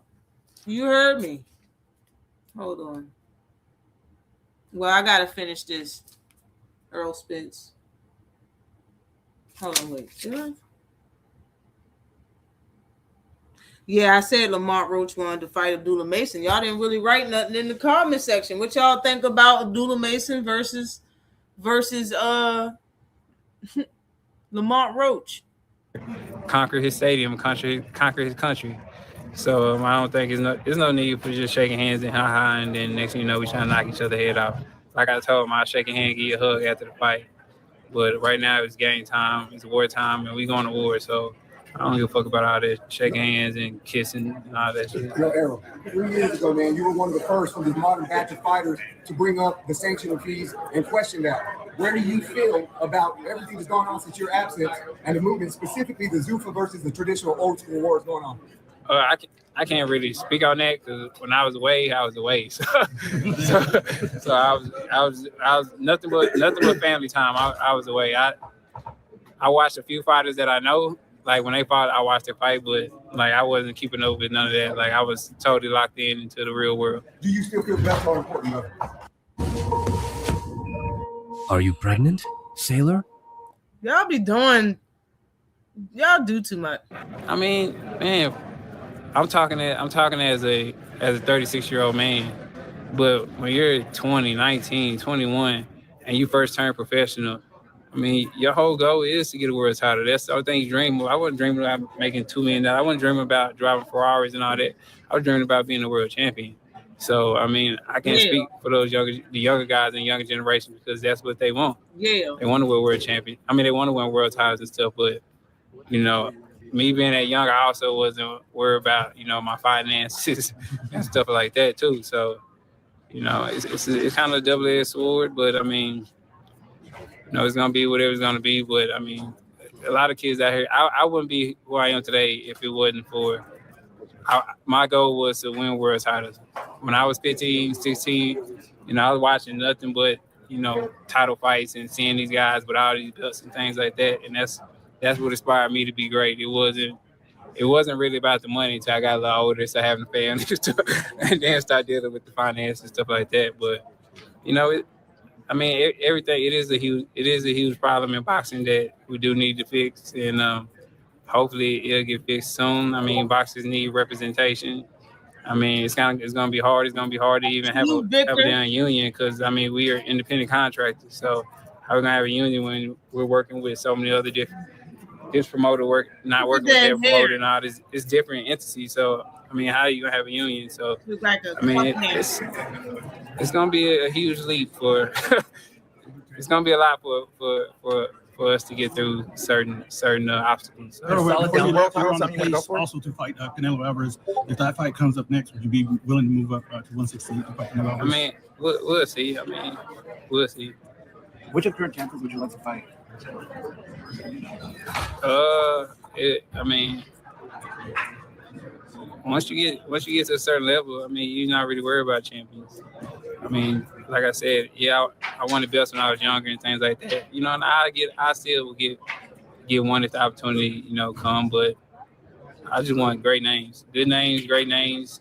That's more on my radar than winning world titles. What are some of those good names, great names that are out there right now for you? Good question. Did you guys have a falling out? Did you and Matt have a falling out or something? Nah, we didn't really have a falling out. I mean, dude been kind of, I would say, jealous of me. Dude been kind of jealous of me because I guess he looked at me as like, I guess PBC Golden Boy or something and all this and that. So he been jealous of me, but the proof is in the pudding. It's the reason why he hasn't had a fight yet.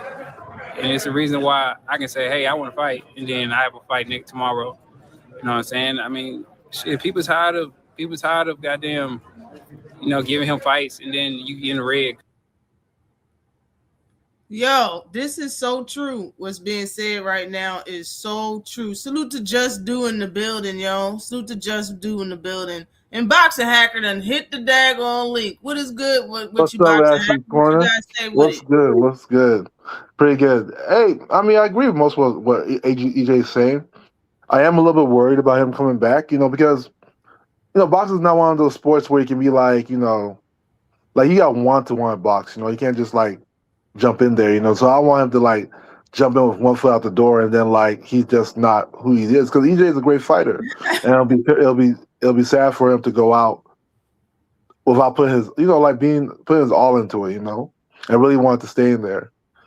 I do. Brown, the real queen of MMA combat. I had to say what's good to the queen. Go ahead, Boxing. Yeah, so I do think 70% of EJ should beat Tim Tszyu. If he can't beat Tim Tszyu, I think he should retire. I don't think 70% though. Yeah. Stylistically, 70% of Errol Spence should be. Of the fact that he I don't think they were ever on the same level. Yeah, 70%. You think it's a 70-30 fight? That's what you're saying. Yeah, 70%. EJ at 70% should still beat Tim Tszyu. Stylistically, everything should favor EJ. I don't see how, if he can't beat Tim Tszyu, then he should definitely retire. As far as all these little conspiracy theories, EJ wasn't, maybe, but the problem with when we start dabbling into those situations, they start discrediting the person that beat him. At the end of the day, EJ and Bud Crawford, they went into the ring, they both got cleared, they both got checked. EJ is amazing fighter. He did a lot at 147, but Bud Crawford was clearly the better fighter. It wasn't like a power thing. It wasn't anything. He was just more skilled in that night, And so that's my only problem with that. People seem to want to try and find a way to diminish that win. This is a shell of EJ. We can't do that. Well, actually, because Bud Crawford lost.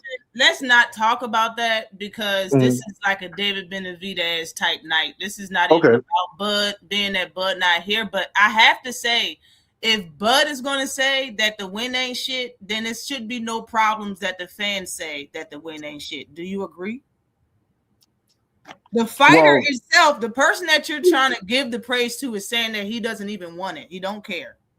Well, here's the thing though. It's not about the worth of the win, right? But what we're saying is that the win wasn't real to begin with, right? Because this EJ was this injured EJ, or there was some kind of cheating going on. We gotta let that go. I put money on EJ to win. When I saw the fight, I said, well, Bud Crawford is coming from a lighter weight. He did that 147 longer. He fought tough opponents. I thought EJ would be the better boxer because EJ is very fundamentally sound. But that night, Bud Crawford was Hold up. Do you really sit? Because we're not going to sit and talk about Bud. That's not going to happen. But do you really 100% think that Errol Spence was the same person he was before them 2 eye surgeries and car accidents? Number one. Was he the same fighter before that happened or after that? It's a yes or no question, because I'm trying to make a point. I'm not trying to go back and forth about Bud, because I'm not going to talk. Eye surgery is always going to change you a little bit, right? But he wasn't EJ that beat Ugas, though. More than that. He was a different fighter when it started, But when it started, meaning when he first wanted to fight Bud Crawford, it was before all of that stuff happened. So I understand how people feel, but you got the facts remain the same. It was before all of that stuff even took place. So we're not even going to go there. But when the fight happened, he looked like something was wrong with him, and he is saying that a document like you can go. He's going to go on Netflix to talk about it. Because it was so much shit going on, it's worth more money than him just to sit here and talk about it to the people. But wait. Salute to Jab Queen. Matter of fact, let me start. Salute to Jai in the building. What is good with you, sir? What is good with Thomas Hill is in the building? What is good with you, sir? Salute to Jab Queen. The boxing queen is in the building. And Cash Crypto. What y'all got for the show? What's What's good? good? Can I go first? 'Cause I Yeah, you just was the want to first get out person the in way here. for real. So yeah. So I just want to speak on Jamel. Like I feel like he get a bad rap because personality, and I don't like the cat from Errol. Like I like Errol though, just like talking about sales and being jealous, like and how you could get a fight. That don't got nothing to do with it. Where he talking about he don't take tune-ups and stuff. He could have fought Jamel, like, and Jamel would be a more dignified fight for how he talked. Like he ain't never get undisputed taken away from him at 154. And I could see them being jealous of him. On his interview with Brian Custer, one thing about Jamel, he easy to read. Like I don't see what he was lying about on his interview, and the proof is in the pudding. Like out of him, his brother and Earl, Jamel been the most disciplined in that ring, and he been the most smartest fighter in the ring. They give him a bad rap because of how he went out when he fought Canelo, but I think it was stupid what Earl did with Bud, especially after all the like accidents and stuff that he been through. I thought that showed what type of IQ he got and why he got whooped in the ring like that.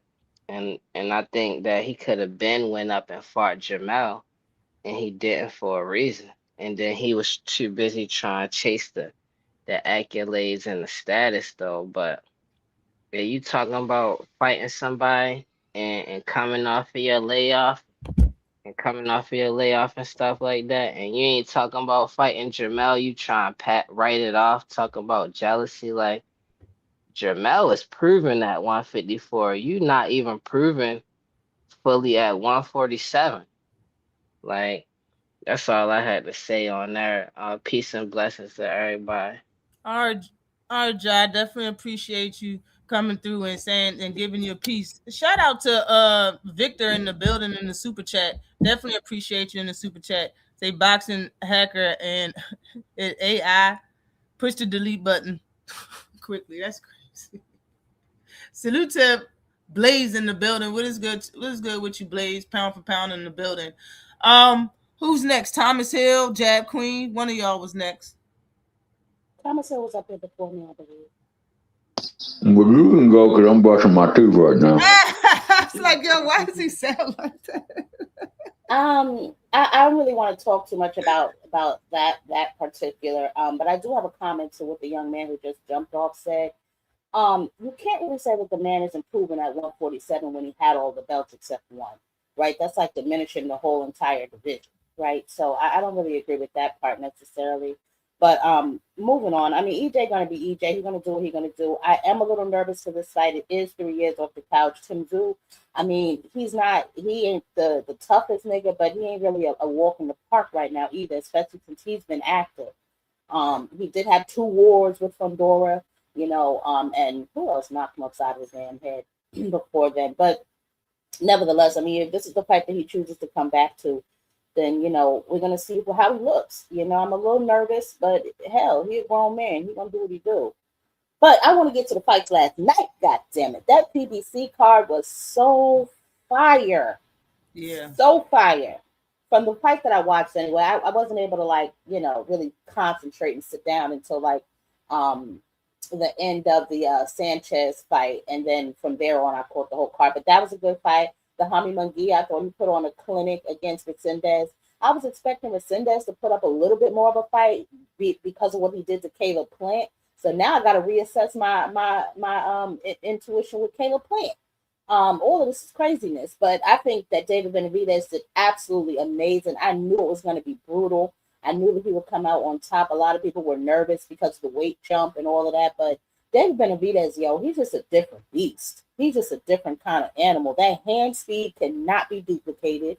Yeah. He's constantly challenging himself. He done stole Cinco de Mayo, so I'm extremely proud of Benavidez, and I just can't wait. I can't wait. Was you in here when I said he snatched the crown? He snatched the torch from Canelo. He snatched. No, I just came in like he snatched it. Definitely did. He snatched it. He ain't even man. Canelo can't even stand to be in the same arena with Hall of Fame fighters, Spanish fighters that already fought with Spanish fighters that's fighting right now. All types of money in the building. He can't even stay there because David Benavidez is there. He can't even be in the building on Cinco de Mayo weekend. He took that shit and he's not even comfortable in the same arena as his own people no more because he didn't want to fight David. To be clear, that was a David Benavidez crowd too, so we can't really do that. But I get what you're saying. He did take that damn date from him. He did take it from him. But he earned it, yo. David Benavidez is constantly challenging himself. So he took the whole crown.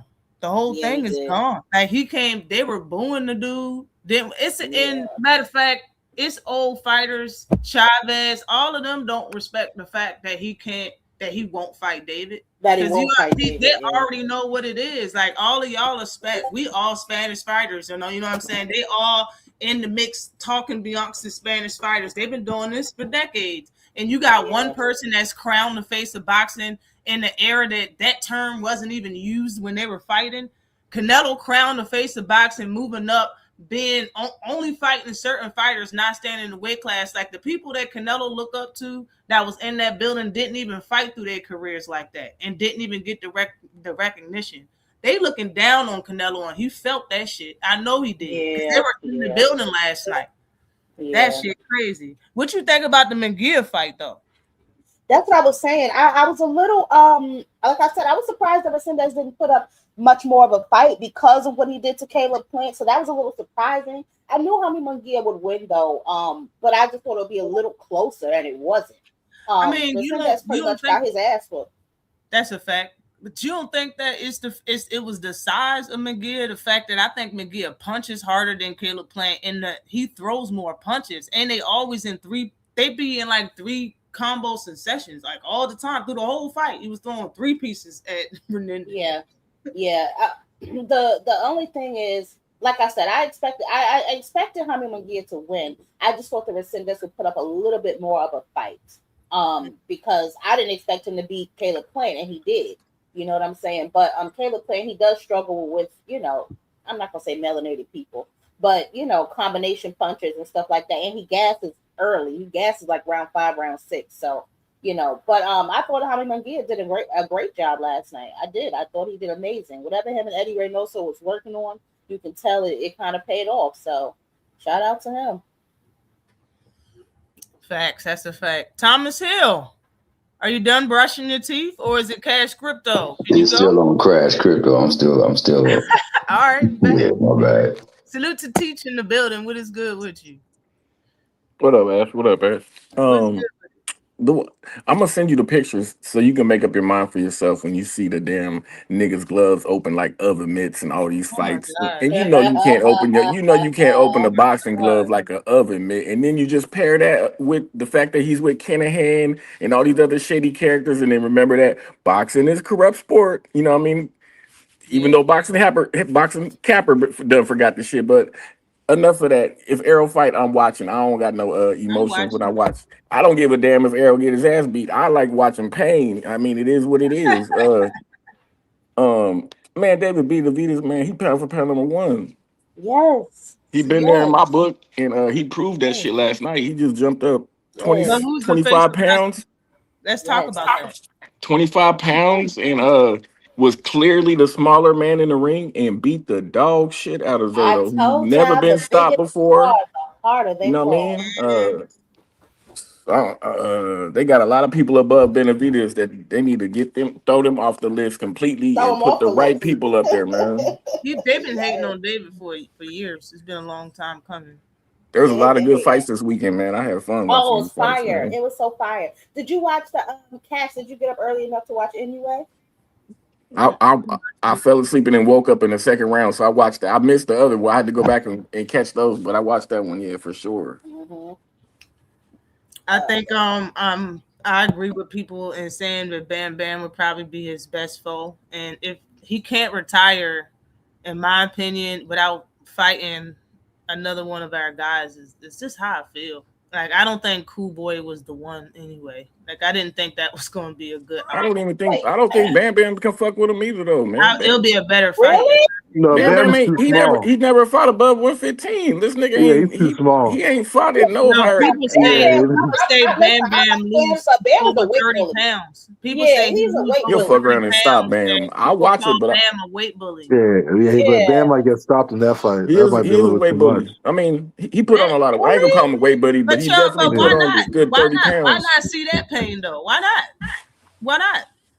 I mean, why not see him get stopped then? Why not see him get stopped? I'm down to watch it. I think that'd be a better fight than the fight we seen last night. I mean, Saturday morning. He's a better fight to me than Fulton. Stephen Fulton, man, he's just a disappointment all around. But I think Bam might give him a little bit of work. I really don't think, like, this anyway is chinny, and I think that if Bam is able to rehydrate the way that he needs to, and we keep our eyes on anyway gloves, I think it'll be a good scrap.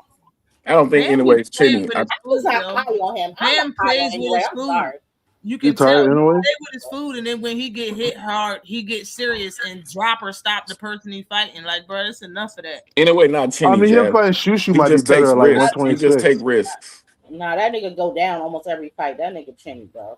And I'm not high on him. Some of y'all high on him. I think Shushu and Inoue will be a good fight. I think if Inoue go up, he can fight Shushu. I think that's better. I think Bam was way too small. Bam you get hit by a puncher and he puts you down. You're not. That don't mean you chinny. Yeah. Inoue a true warrior, brother. I'm not high on that nigga. And plus, Inoue takes a lot of chances, so him getting dropped is not surprising. He jumps in there a lot. He might want to stop jumping his ass up in there then. I wouldn't mind seeing Bam in Inoue. I would love to see the fight. Honestly, I mean, you get to see somebody. Y'all don't think Shushu will give him up? I think Shu will give him up sometime. I don't know. Fight Nakatani first. Let me see you beat Nakatani, then get your shot at. I don't think Inoue got that many more fights that he's willing to partake in anyway. I think he's only got like maybe 2 more fights, so it's going to be between 2. From what I understand, y'all saying Inoue about to retire? No, I don't think so. He might. I think so. I didn't know that. Inoue, he's a tough cookie, man. But Van Vliet is a tough cookie. That guy's amazing, to be honest with you. Oh my God, I love him. Yeah, he just put it on. He put it on for the so fast, man. I feel like as for his size, his speed is like a cheat code. That's crazy. Yo, you see that hit? I don't think we've ever seen a boxer like Benavidez in boxing history. Man, you a Devin Haney fan, man. You don't get to like Benavidez style. Man. You said you like that boring shit. Nigga. You said you like that boring shit. Nigga. You don't like Benavidez shit now, nigga. He's a collective fan for sure. Anything is against the his speed is like a his shoe shining. I think is better than Sugar Ray's. Like I think he's too damn fast. Yeah, he's too fast, man. Fast. Those combos, I was like, oh shit! Like, and not only is he fast, like his punches hurt. Like normally, when people do flurries like that, don't be like hurting like that. But it looks like all his punches be hurting, even when he be flurrying the people. Yeah. Man, David Benavidez got the best damn near every. Like, bruh, I was saying earlier before y'all was in here, I was saying that he was the face of boxing before he started saying it. And I know a lot of people is like he's not the face of boxing because a lot of people don't know him. And I said it earlier, Like, bro, it should not rain down to how much money you can make or butts be in the seat about who's the face of an entire sport. It should always be about the mentality of that fighter and what he did in the sport to make it the face of the sport. And the fact of the matter is, the way David Benavidez think about the sport, the way he attacked the sport and respect the sport, if every fighter fought and thought the way he did, we wouldn't have no issues in boxing. There ain't no boxing with Benavidez. There ain't no boxing with him. Benavidez makes it a fight. He shuts all your whatever you trying to box. All that shit is out the window, nigga. We fighting tonight. But he can box really well, though. Benavidez can actually really box his ass off, to be honest with you. I have to slightly disagree. I think it's a combination, right? Because if nobody knows you, then, you know, that's kind of like how can you be the face of something if nobody knows you, right? You think nobody knows David? No, I was about to say, when people say that, I don't get what they mean, because everybody knows David Benavidez. That arena last night proved it. You know what I'm saying? So, but I don't know why they're like hesitating giving him that crown. I don't know if some people are still like wanting Canelo to have it because he's been the face for so long. But you have to be able to put asses in the seat. If you don't generate any money for a sport, they're not going to label you the face of the sport. Yeah, a lot of people look at it. A lot of people look at it like that's what you need, period. And if that's the case, then in a way, it's the face of boxing, because he just sold out more than any person that anybody else put above him. He should be the face of boxing. And that's a good argument too. That's a good argument to make for anyway.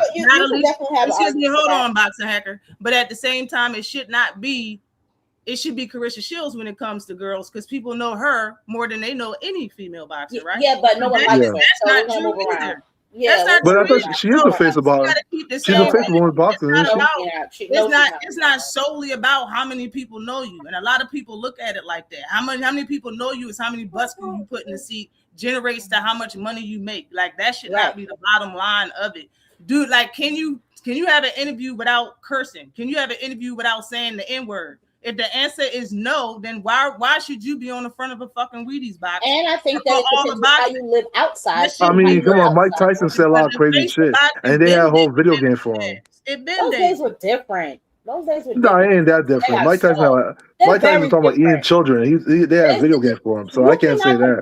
And he was definitely the face of boxing. Boxing Hacker. You can't compare the two, because first of all, back then everybody fought each other. It wasn't no running around here talking about I'm the best, and never fought each other. None of that was going on back then. Or if it was a very minimum. So you can't compare back then to right now. But how did that change the face of boxing's term though? Like, you can't just say, you're supposed to be some kind of role model. No, like Clarissa Shields is definitely the face of women's boxing. What are we talking about here? Who else is the face of women's boxing besides Clarissa Shields? She can't be the face of boxing because she's the most talked about, the most accomplished female fighter. She's not talked about in ever. She's currently being talked about now for her mistress status. What are you talking about? Yeah, but they talk bad about Floyd too, and he was the face of male boxing at one point. They're not talking about her for her boxing. No, the majority of people were talking a lot of people talk. She had a whole movie about it. Hacker, talk over the dudes, man. Let the ladies talk over the dudes. Come on, man. Don't talk over the women. He is a female. What are y'all crying about? Quit talking over the ladies, man. Let them cook and then talk. And we're done talking, nigga. So much about we're just having a conversation. Relax. You guys always want to come here and start crying. Boxing Hacker, for real. You argue about things that people are not talking about. When somebody tries to make a point, it's something in the point that you want to argue about, that's what you point out to argue about. We're not on that, especially not on this channel. I don't like that shit. We're talking about a certain topic. I don't care if I said she's not the face of it. That's my point. That's my opinion. But we're talking about what though? We're talking about David Benavidez being the face of boxing. Talk about that. Is he not the face of boxing? I think he is the face of boxing, man. Hold on, nigga. Just calm down. Learn to be quiet. The face of boxing has to be someone that people want to see fight. So anybody where you got stars saying, I ain't paying for that nigga shit no more, them definitely ain't no face. You know what I mean? To me, Benavidez been the face, should have been the face, and he done took the torch no matter what a motherfucker was talking about. He snatched us. I think Benavidez still needs a one more like really good dance partner, because the person he fought, even though it was a marvelous win, I mean, he also said that was a sparring partner, which he did over 200 rounds with, and people gotta consider that applies to Shakur too, then, right? Because everybody what fighter was Shakur's sparring partner? People always say that. Everybody he fights, he sparred before. T.O. never sparred. Yes, they Did did. you see that leak footage? What are you Hey, talking you need to pull him about? off the You just corner. be You need to talking pull to him off talk the corner, sometimes, Ashley. bro. Wait. If that's the case, then You him and just be Tank talking sparred to talk, too. nigga. Wait. If that's the case, him and Tank sparred in the past too. What are y'all talking about? That was when I'm talking about sparring partner. That was his, Hey, like you the chief one that sparring said it, partner. Otis. We talking about what you said. Yeah, I'm talking about they had over 200 rounds together. They used to get they knew each other too well, So back and to people David gotta remember that. Benavidez, right? So they need So back somebody. to David He needs to That fight was Benavidez. a like a long Bivol. time ago, Hacker. And people change over time, man. People get better. They pick up new tricks. So Benavidez especially gets better, man. I mean, he definitely, whatever he is being said is not a strong suit, he'll bring somebody in and work on that ish immediately. You can see him vastly improving fight by fight, man. And on top of that, he has the appetite. He truly has the appetite for smoke. A lot of people out there say that stuff, but they really not trying to get up in the ring with folk. He truly wants to get in there with folk. Yeah, no doubt. Like I said, he's tremendous. Like I don't think we ever seen anything like him in the history of boxing. You know, he's tremendous in his campaign, but he's still. That's why he was looking for Canelo. But Canelo, to me, I think he's too old, too small.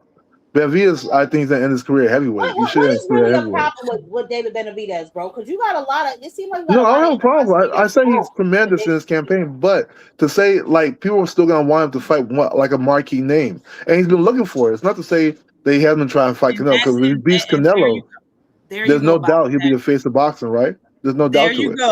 There you go, Boxing Hacker. You just said it. You was like, but he's been looking for those fights, and that's the Yeah, he's bottom been looking line. for him. Yeah, That's the bottom line.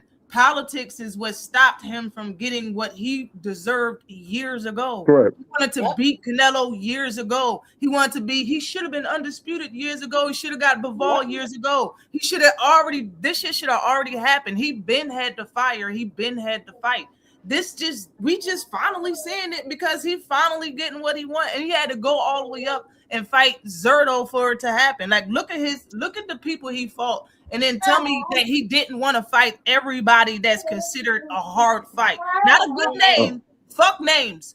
Hard fight. Yep. And let's not forget Bivol ducked him.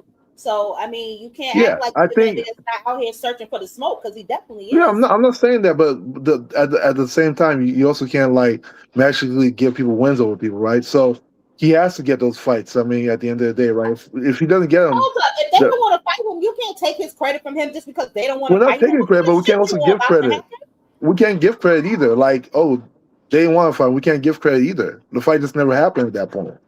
But let's say if he goes and beats one of them and then goes to fight heavyweight and win a title, then like that's tremendous. They have to be willing to fight him, bro. You acting like I they are agree. they're willing to fight him. But you don't get credit if they don't fight you, right? Like that's something we always said. That's your opinion, Credit for the fights that he's already fought and dominated, bro. Like last night, so many people were saying that I don't know, Zerto's bigger. He's coming up 25 pounds. That's gonna have an effect. Don't stop that nigga in 6 rounds. I mean, I don't know. I was room full of people, and they were like, "Man, this guy fought this guy 200 times," and then they knew who was gonna win. Like that's what I was hearing. Oh, this is too much. Like fighting somebody over 200 rounds is crazy. You know that's a lot of rounds. That's like your partner. Moving on. I thought that Ferrero might have been robbed. I thought that he might have been robbed last night up against Oscar Duarte. Just my personal opinion. I thought he at least edged it out. You know what I'm saying? To be able to retain his belt. But did he have a belt? Was that a belt fight? Yeah, he had a belt. Yeah, I thought he was able to edge it out to retain his belt, but I guess they thought otherwise, or maybe they got other plans. Fierro, you talking about Fierro, Jab Queen? Oh wait, no, I thought you talking about Fierro ain't had no belt. No. Oh, I thought that was Okay. That was Resendez. Resendez lost his belt to Munguia. So Jaime Munguia. Yeah. Yeah, okay, that's right. I'm sorry. Yeah. But I still thought that he kind of got robbed. I don't know. I thought he won. I thought he didn't. I thought he wasn't winning at all. I thought he was losing all those rounds. Who you thought won? One more time? Yeah, I thought like he didn't get out work. I didn't hear. Hold up. Wait, say it again. Ferrero. I thought Angel. Ferrero. Ain't that the dude Oscar Duarte was fighting? Yeah. She's saying that he won that fight. You don't think that Duarte won that fight? Shit, didn't he get dropped? They didn't count it. He definitely got dropped, but they didn't count it. They didn't count that? Nah. Why? Because it was like on the bell. Yeah. I guess because the ref took that punch too. I need to watch the whole fight before Yo, when I saw that red fall, I was like, yeah, right. damn. I need to watch the whole fight, but the way everything looked like Oscar was winning. That's how they got all the highlights and stuff. But I didn't watch the fight. I need to sit and watch the whole fight. I didn't watch the whole fight. It was a pretty good fight. It was a really good fight. Yeah, I guess I can't be mad either way. But I thought that Oscar was hurt round 6. I thought he was. I seen that shit. No, he was. I seen that part. He was. Those right hooks was getting in there. His whole left cheek was swollen after the fight, Queen. His ear was bleeding, all of that. So I don't know. I just thought that Fierro definitely pulled off a string of at least 4 rounds where he just was he was dominating. You know, I think that Duarte, he came back and won the last 3 rounds, but I ain't mad at it if you saw Fierro with the win. I ain't mad at it with a draw or Duarte. It was a really good fight. It was a really good fight. It was a really good scrap. That whole card last night was fire, in my opinion. The card was hot. You seen the crowd? The crowd thought Fierro won. Yeah, the crowd definitely thought they won. And hell, Fierro was around there celebrating like he won too. I need to watch that joint then. I wouldn't be mad at a rematch. If Fierro won, I'm telling you, Lindolfo gonna beat the hell out of Oscar for this WBO vacant fight. I mean vacant title, yo. I mean WBC. WBC vacant title. He gonna beat the brakes off of Oscar Wilde. I thought it was the IBF. No, he gonna stop him. I thought it was. Is it? I don't know. Maybe it is. Lindolfo, because wasn't Lindolfo Delgado? He was Richardson Hitchens mandatory, wasn't that the IBF? It's Hitchison's belt. Yeah, I think it's IBF. Yeah, for sure. It's IBF. Yeah, Lindolfo gonna get Duarte's ass. Man. I said WBO, WBC shit. I don't know what belt it is. I know it's for It's one of them motherfuckers. Duarte need to move his big ass up. Stop cutting that weight. Yeah, he do. He looked like a big 140. Yeah, his back is huge. His back's huge. You can see it. Yeah, that back is crazy. Yeah, that Mickey freaking need to go up. He fudging around. Go get his ass clipped. Look at this mattress back. His back is big as hell. But yeah, I mean the card itself was absolutely fire. Shout out to the PBC, for sure. But yeah, Resendez, he got mopped. Who's Oscar's fighter?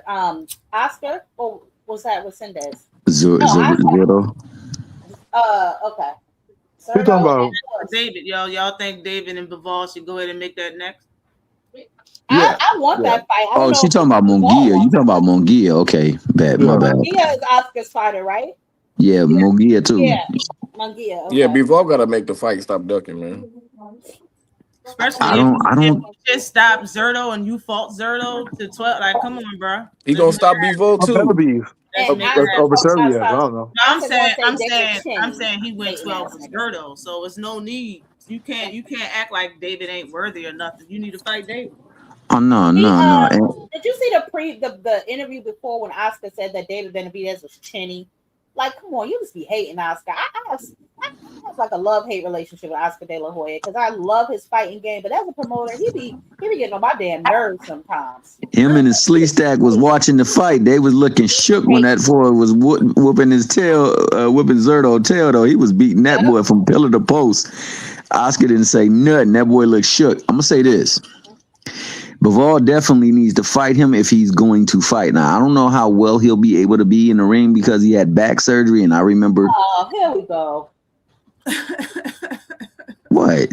I remember Larry Bird. Now, I know surgery done definitely been advanced since he didn't play, but when he had back surgery, that Mickey Freaky wasn't the same, and then pretty soon he was stretched out on the parquet while he was sitting down on times when he was on the bench. But that fight and the better BF fight, that's truly all he really needs. And then nobody can say nothing to this dude, man. I mean, I don't know if Canelo gonna give him a fight. If it do happen, it'll be his last hurrah fight. But Benavidez definitely done handled every test that was in front of him, man. So you got to get that dude his spread. I don't think Canelo should fight him at all. I think Canelo should never fight Benavidez. Benavidez is too damn big, man. This is like a whole guy. He was big as shit even at that weight class, man. That was like a whole heavyweight. Man, you should leave that man alone, man. Yeah, it's the end of his career. Like, yeah, they ain't nowhere close to the same size. It looked like he straight up broke his eye. You see how quick it bubbled? Yeah, that was bad, man. Like the 6-piece combo. Did you see how quick that shit bubbled? And he like paused, winced, and went down. I said that shit ASAP. I said it's high. And That was that that was goddamn elbow at the end of that last shot, you know? see him being. Oh, go ahead. My bad. That, Go ahead, you good. No, I was that just gonna elbow shot say. was crazy. I was just gonna say that, you know, with him always moving back in lines, you know, it's not a good matchup for him because Benavidez, he's able to figure out ways. He punches the vacancy. And if not, he'll create a vacancy. That boy will manipulate the hell out of your guard to create one. He'll touch you here just to throw a punch there. Like he does all that stuff. And Zerto just, man, he just too stoic for me, man. He's just right there. And unfortunately, that culmination, that accumulation, was taking a toll on my man, and that sucker swelled up something fierce. He didn't even want to quit. He didn't want to continue, man. He's like, I think he was really. I think the same thing with Joyce. Remember when Joyce stuff swelled up, and he had to sit. He had to take the knee. Yeah, I think that's what happened with him. That bad boy started just affecting him. He took a royal ass whooping. David can change director or something on his punches, just like that movie. What was it called? Wanted or whatever, when they threw bullets and they arched and like went around people or whatever. Angelina Jolie and shit. That's how David punches be going sometimes, yo. David can look like he's about to throw a body punch and come upstairs, yo. Quick, like he do it a lot, and his arm, he's fast. And he got a reach on that shit. He's so nasty. I'm telling you. He got so many ways. Even when they did slow mo, he looked faster than slow mo. I'm like, damn. He got so many ways to hit you with shots that you're not ready for. Like when he peel your guard, hit you with that bam right behind it, man. Oh man. Yeah, he nasty, man. And like Fredo just said, yo, people was talking about like having Malik Scott in the camp was gonna make a difference. Like how? No, terrible idea. How? I don't even feel like he's a great coach. I don't know, man. I don't either. I don't either. Fox Hacker. I don't either. I don't understand why people think that. I don't get it. I don't either. But they I was saying did. the same thing when I saw him. I was like, okay, so, like, You know, power is the last thing to go. He somehow diminished Wilder's power. I don't know how he did that.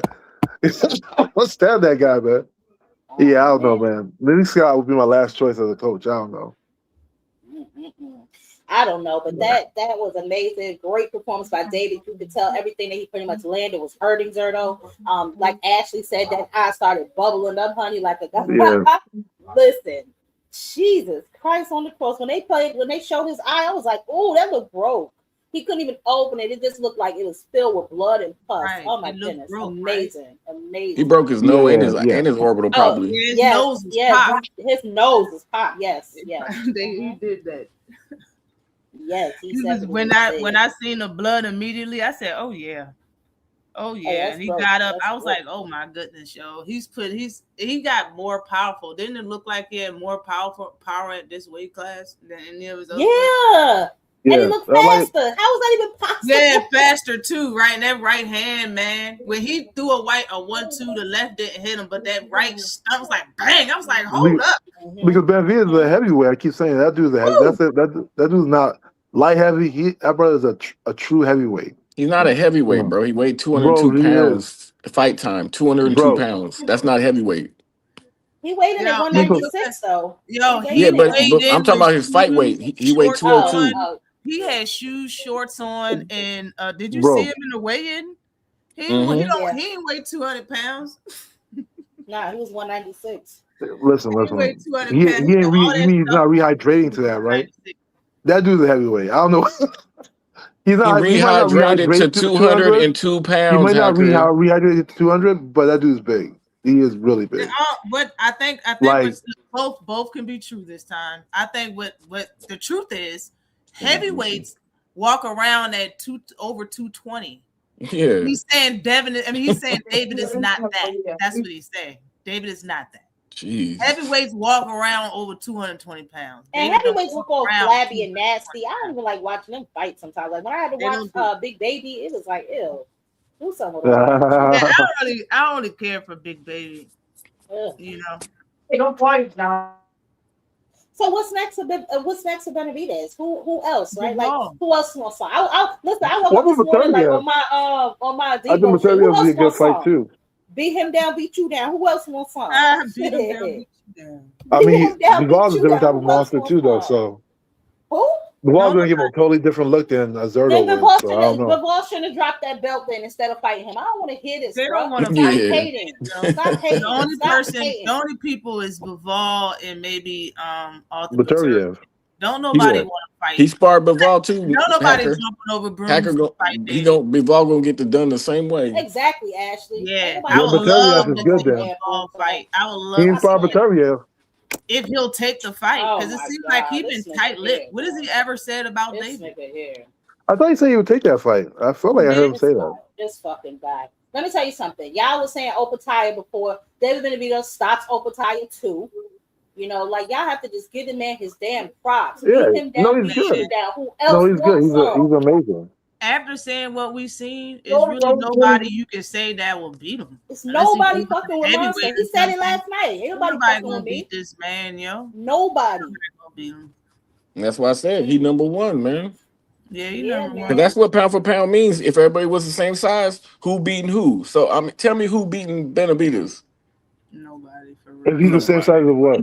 It's so much. People lower than So him? much pop. They got a lot of boxing IQ. He set Go up ahead, Hacker. Tell us how Shakur can beat Benavidez. Tell Hacker, tell us. What? Is this the same size? Oh, I'm Don't jumping do that. off of here. I'm not doing this. I'm Don't jumping do off of here. Don't do that, buddy. We're not Oh doing my this, man. God, this dude right here, man. You really think he a superhero like a motherfucker? You Well, think I'll say this to you guys. you I think was he is once told that Oh my God, certain fighters only win fights when they have physical advantages, right?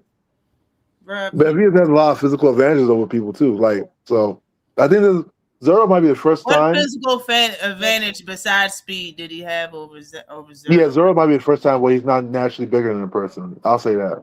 Okay, and when he was lined up to fight Zerto, you know Shakur told him that he needed to fight Usyk and then come talk to him. You know that, right? He needs to fight Usyk? You know Shakur told David to go fight Usyk and then talk to him. Yeah, but Man, then why I are think we they talking were about this little ass nigga? Why are we we were talking about this he was little talking about jumping up brotherhood in weight or some protection shit. ass nigga? Like, this is a Man, get ridiculous conversation. Shakur don't even have the heart David Benavidez got, let alone the skill set. Why are we talking about this little nigga? I wasn't about to have that I won't argument. say that. That shit Shakur got a lot of corny. heart. Let's not do that.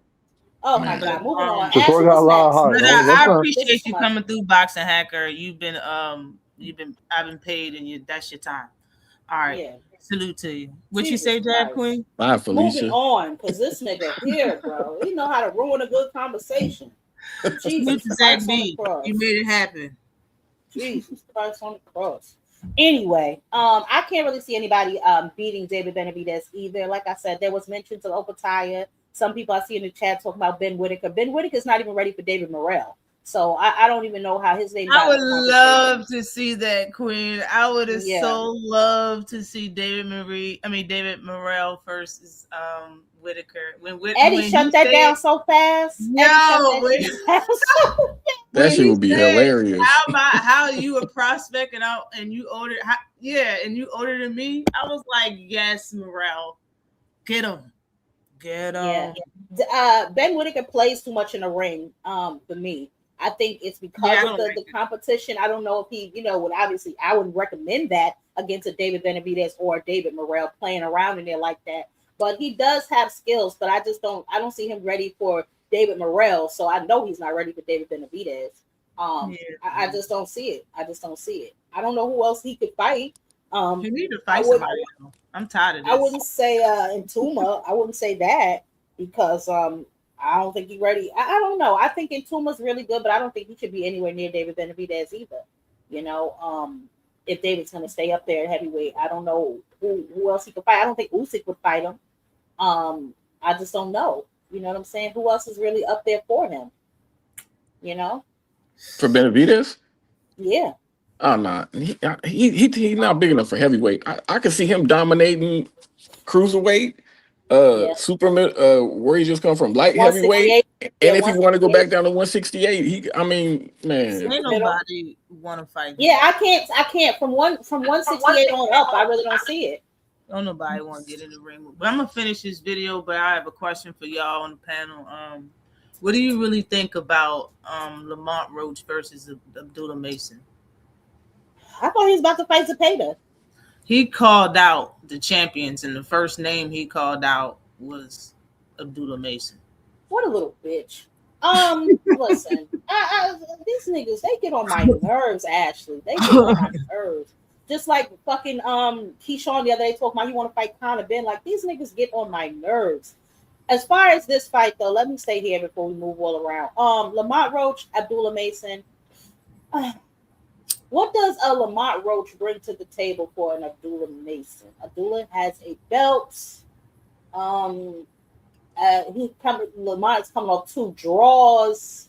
His name is not really buzzing like that. I mean, it's in the conversation, but the water is still. Yeah. I don't know. I'm really not interested. I really don't care to see that fight. I mean, if they make it, I'll watch it. I mean, I'll watch any goddamn thing. I was watching 2 cats fight the other day. But I'm not interested. I really don't care. The fight that I want to see Abdullah Mason fight is Kid Austin, because he runs his mouth, or at least his daddy does.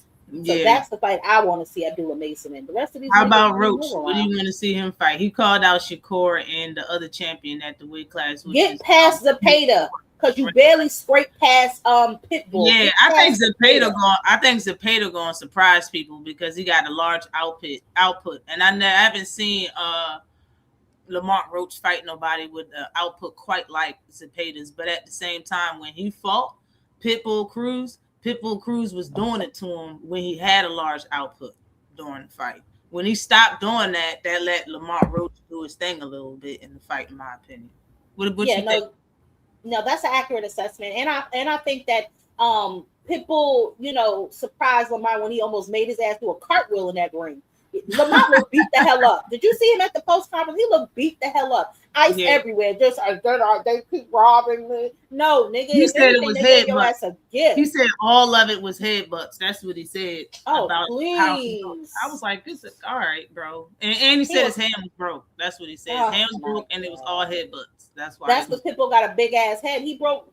Tank broke his hand on Pitbull's head too. So that's obvious. But my problem is these niggas keep trying to chase Tank's leftovers and keep running into roadblocks. Look at what happened with Devin and Ryan. Now look at Lamont and Pitbull. You got another draw. So you PBC still robbing you. Everybody's still out to get you.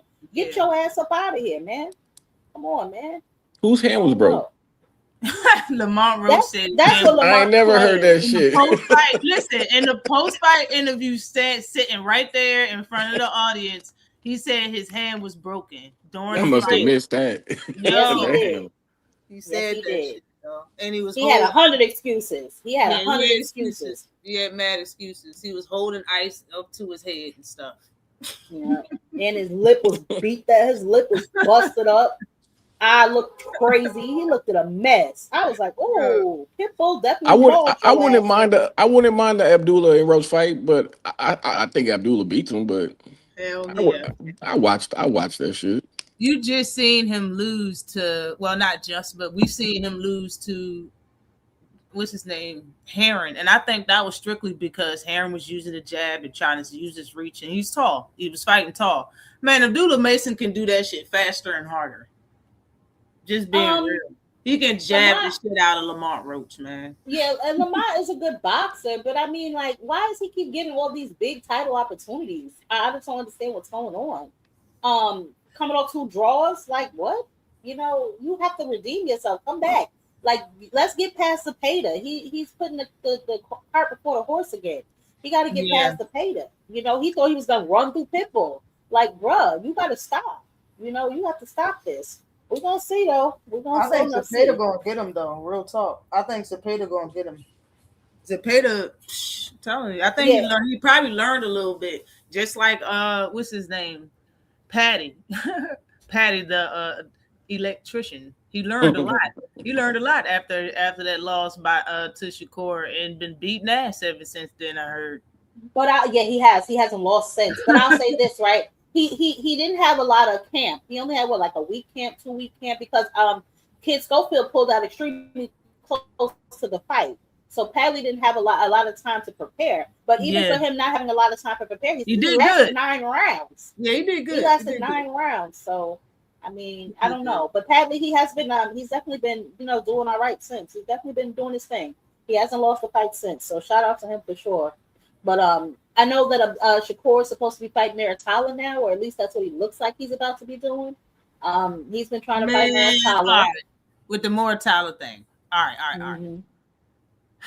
He said he wanted to fight him. Salute to you, Jameson George. He said he wanted to fight him. Both of them, well, not both of them. Shakur said that the fight only makes sense at 135 pounds after Robert Garcia saying we got to move up after his next fight, and we'll fight at 140 or even the catch weight at 144. Shakur rebutted and was like, it only makes sense at 135.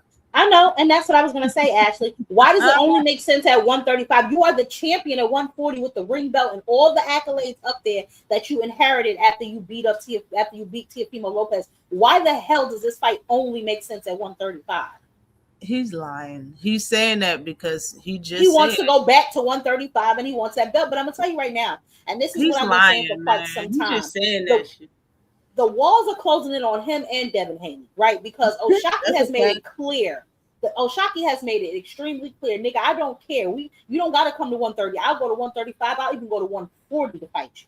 And then you got all those boys at 140 that want Shakur. I don't understand why he wants to go back down to 135. You're not, like, he's such a small guy. You're not a small nigga. Stop this with this figurine behavior.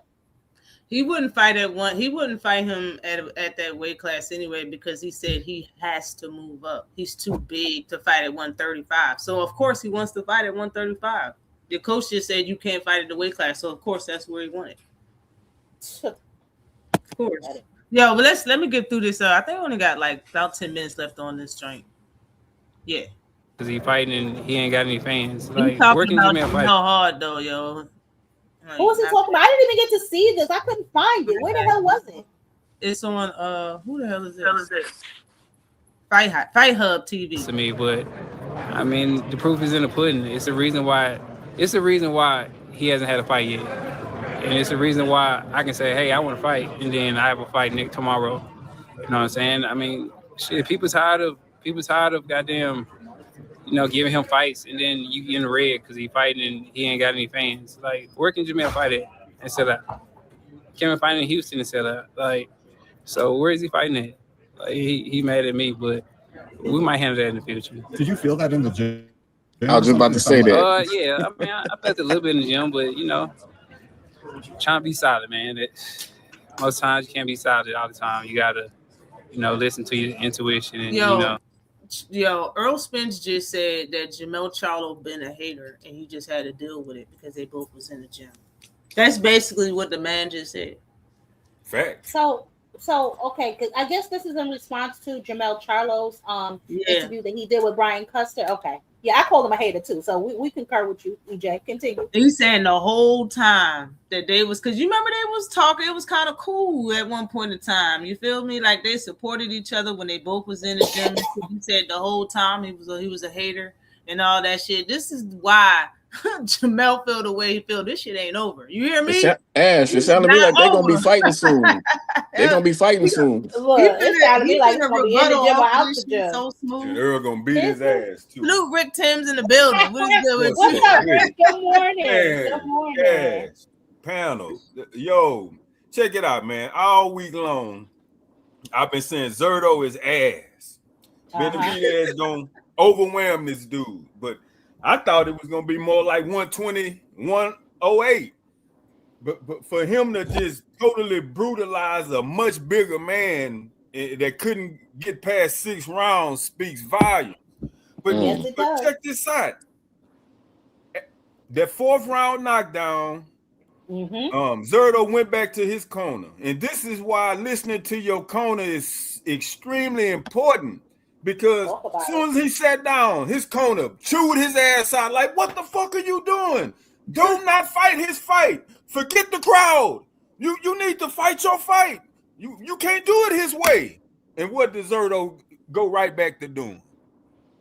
Doing it David Benavidez way and got his ass murked. And dog, I mean, hey, Benavidez showed last night that he is an extreme problem for anybody in that ring other than them big, massive, super heavyweights.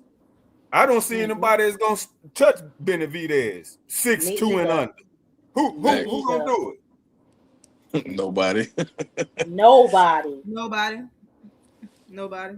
Man. I said it. Listen, beat him down, beat you down. Who else wants some? David Benavidez is not to be effed with, yo. He is not to be effed with.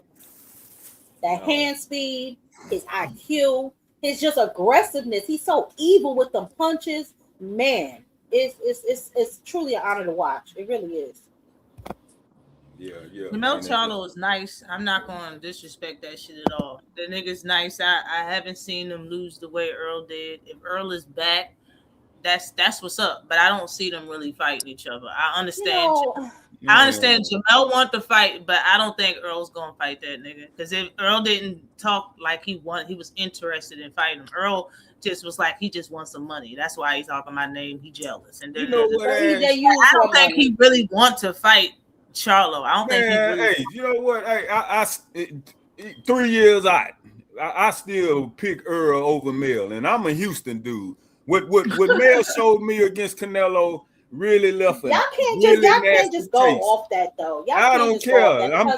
I don't care. I'm more biased towards Mel because it's more personal. Because he Houston and I'm Houston, and we don't rock like that in Houston. You go in there with Canelo and give a piss poor effort. I'm riding with anybody against you until you show me you that dude again. And I would pick Errol over Mel right now. Fuck Mel. Mel got to show me. Oh my goodness. Yeah. Okay. It's personal because it's Houston.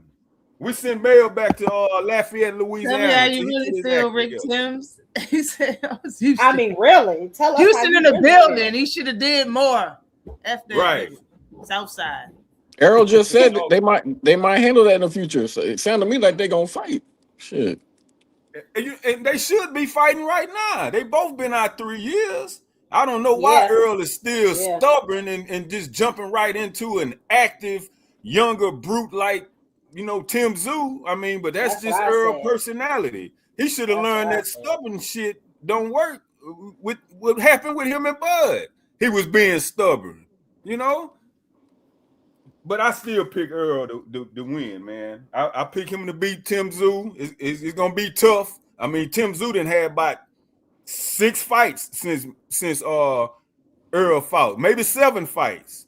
So that's gonna be a tough outing, fight man. Again before they fight. He about to Did he fight? He already fought. He just fought. He's about to fight again before this fight. So he's been active.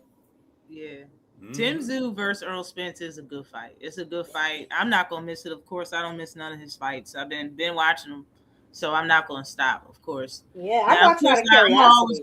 I'm always gonna rock with Spence. You know what I'm saying? But I'm just saying, that's the way I feel. You know what I'm saying? I have my reservations. About this fight because, like I said, Errol has been inactive for 3 years. The last performance we saw, he got dominated. Even though the context surrounding that fight is not really heavily talked about, but he did lose.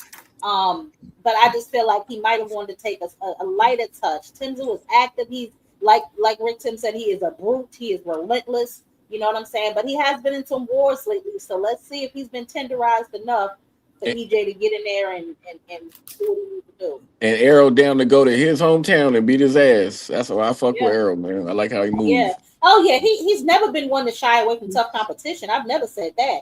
I just feel like, I don't know. We got to see how he looked 3 years off the couch. He looks healthy.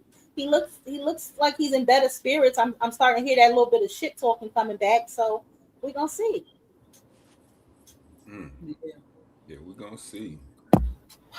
We're gonna see. But I like Charlo too. I think they both need to come back. Like Charlo, both you and your brother, what are y'all doing? Get in here. Like, didn't his brother pull out? Why did his brother pull out the fight that he had? Why? Do y'all know?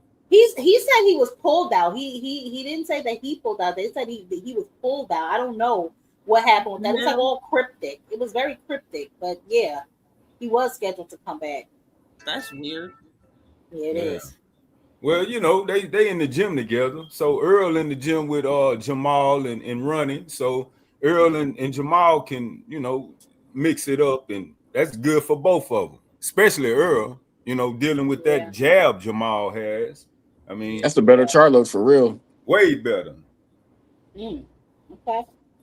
Well, Ashley, I don't know what else you wanted to cover, but did you cover the Keyshawn and Nair Albright fight that's next week? I was just about to say that what's happening next week, and I was just on that fight. I don't have nothing else to talk about. That's about to be the last topic before we get on up out of here. But we can talk about that. Go ahead.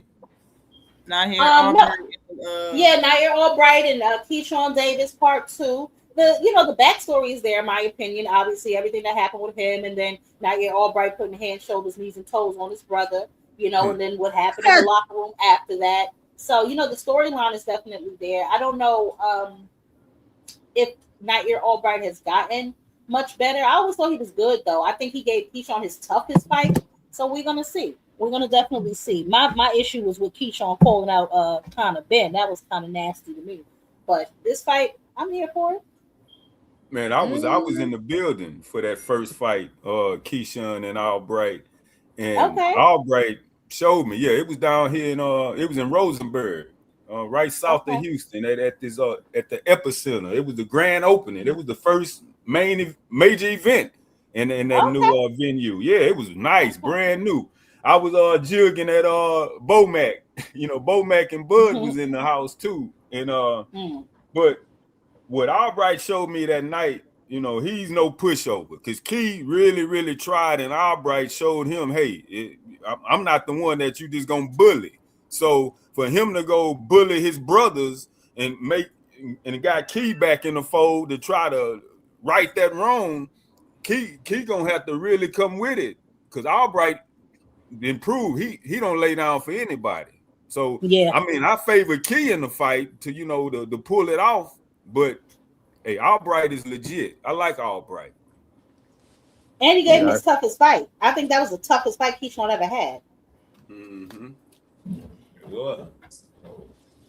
Yeah, Keyshawn probably says because he was on that stuff. Remember, he was on that stuff. But marijuana.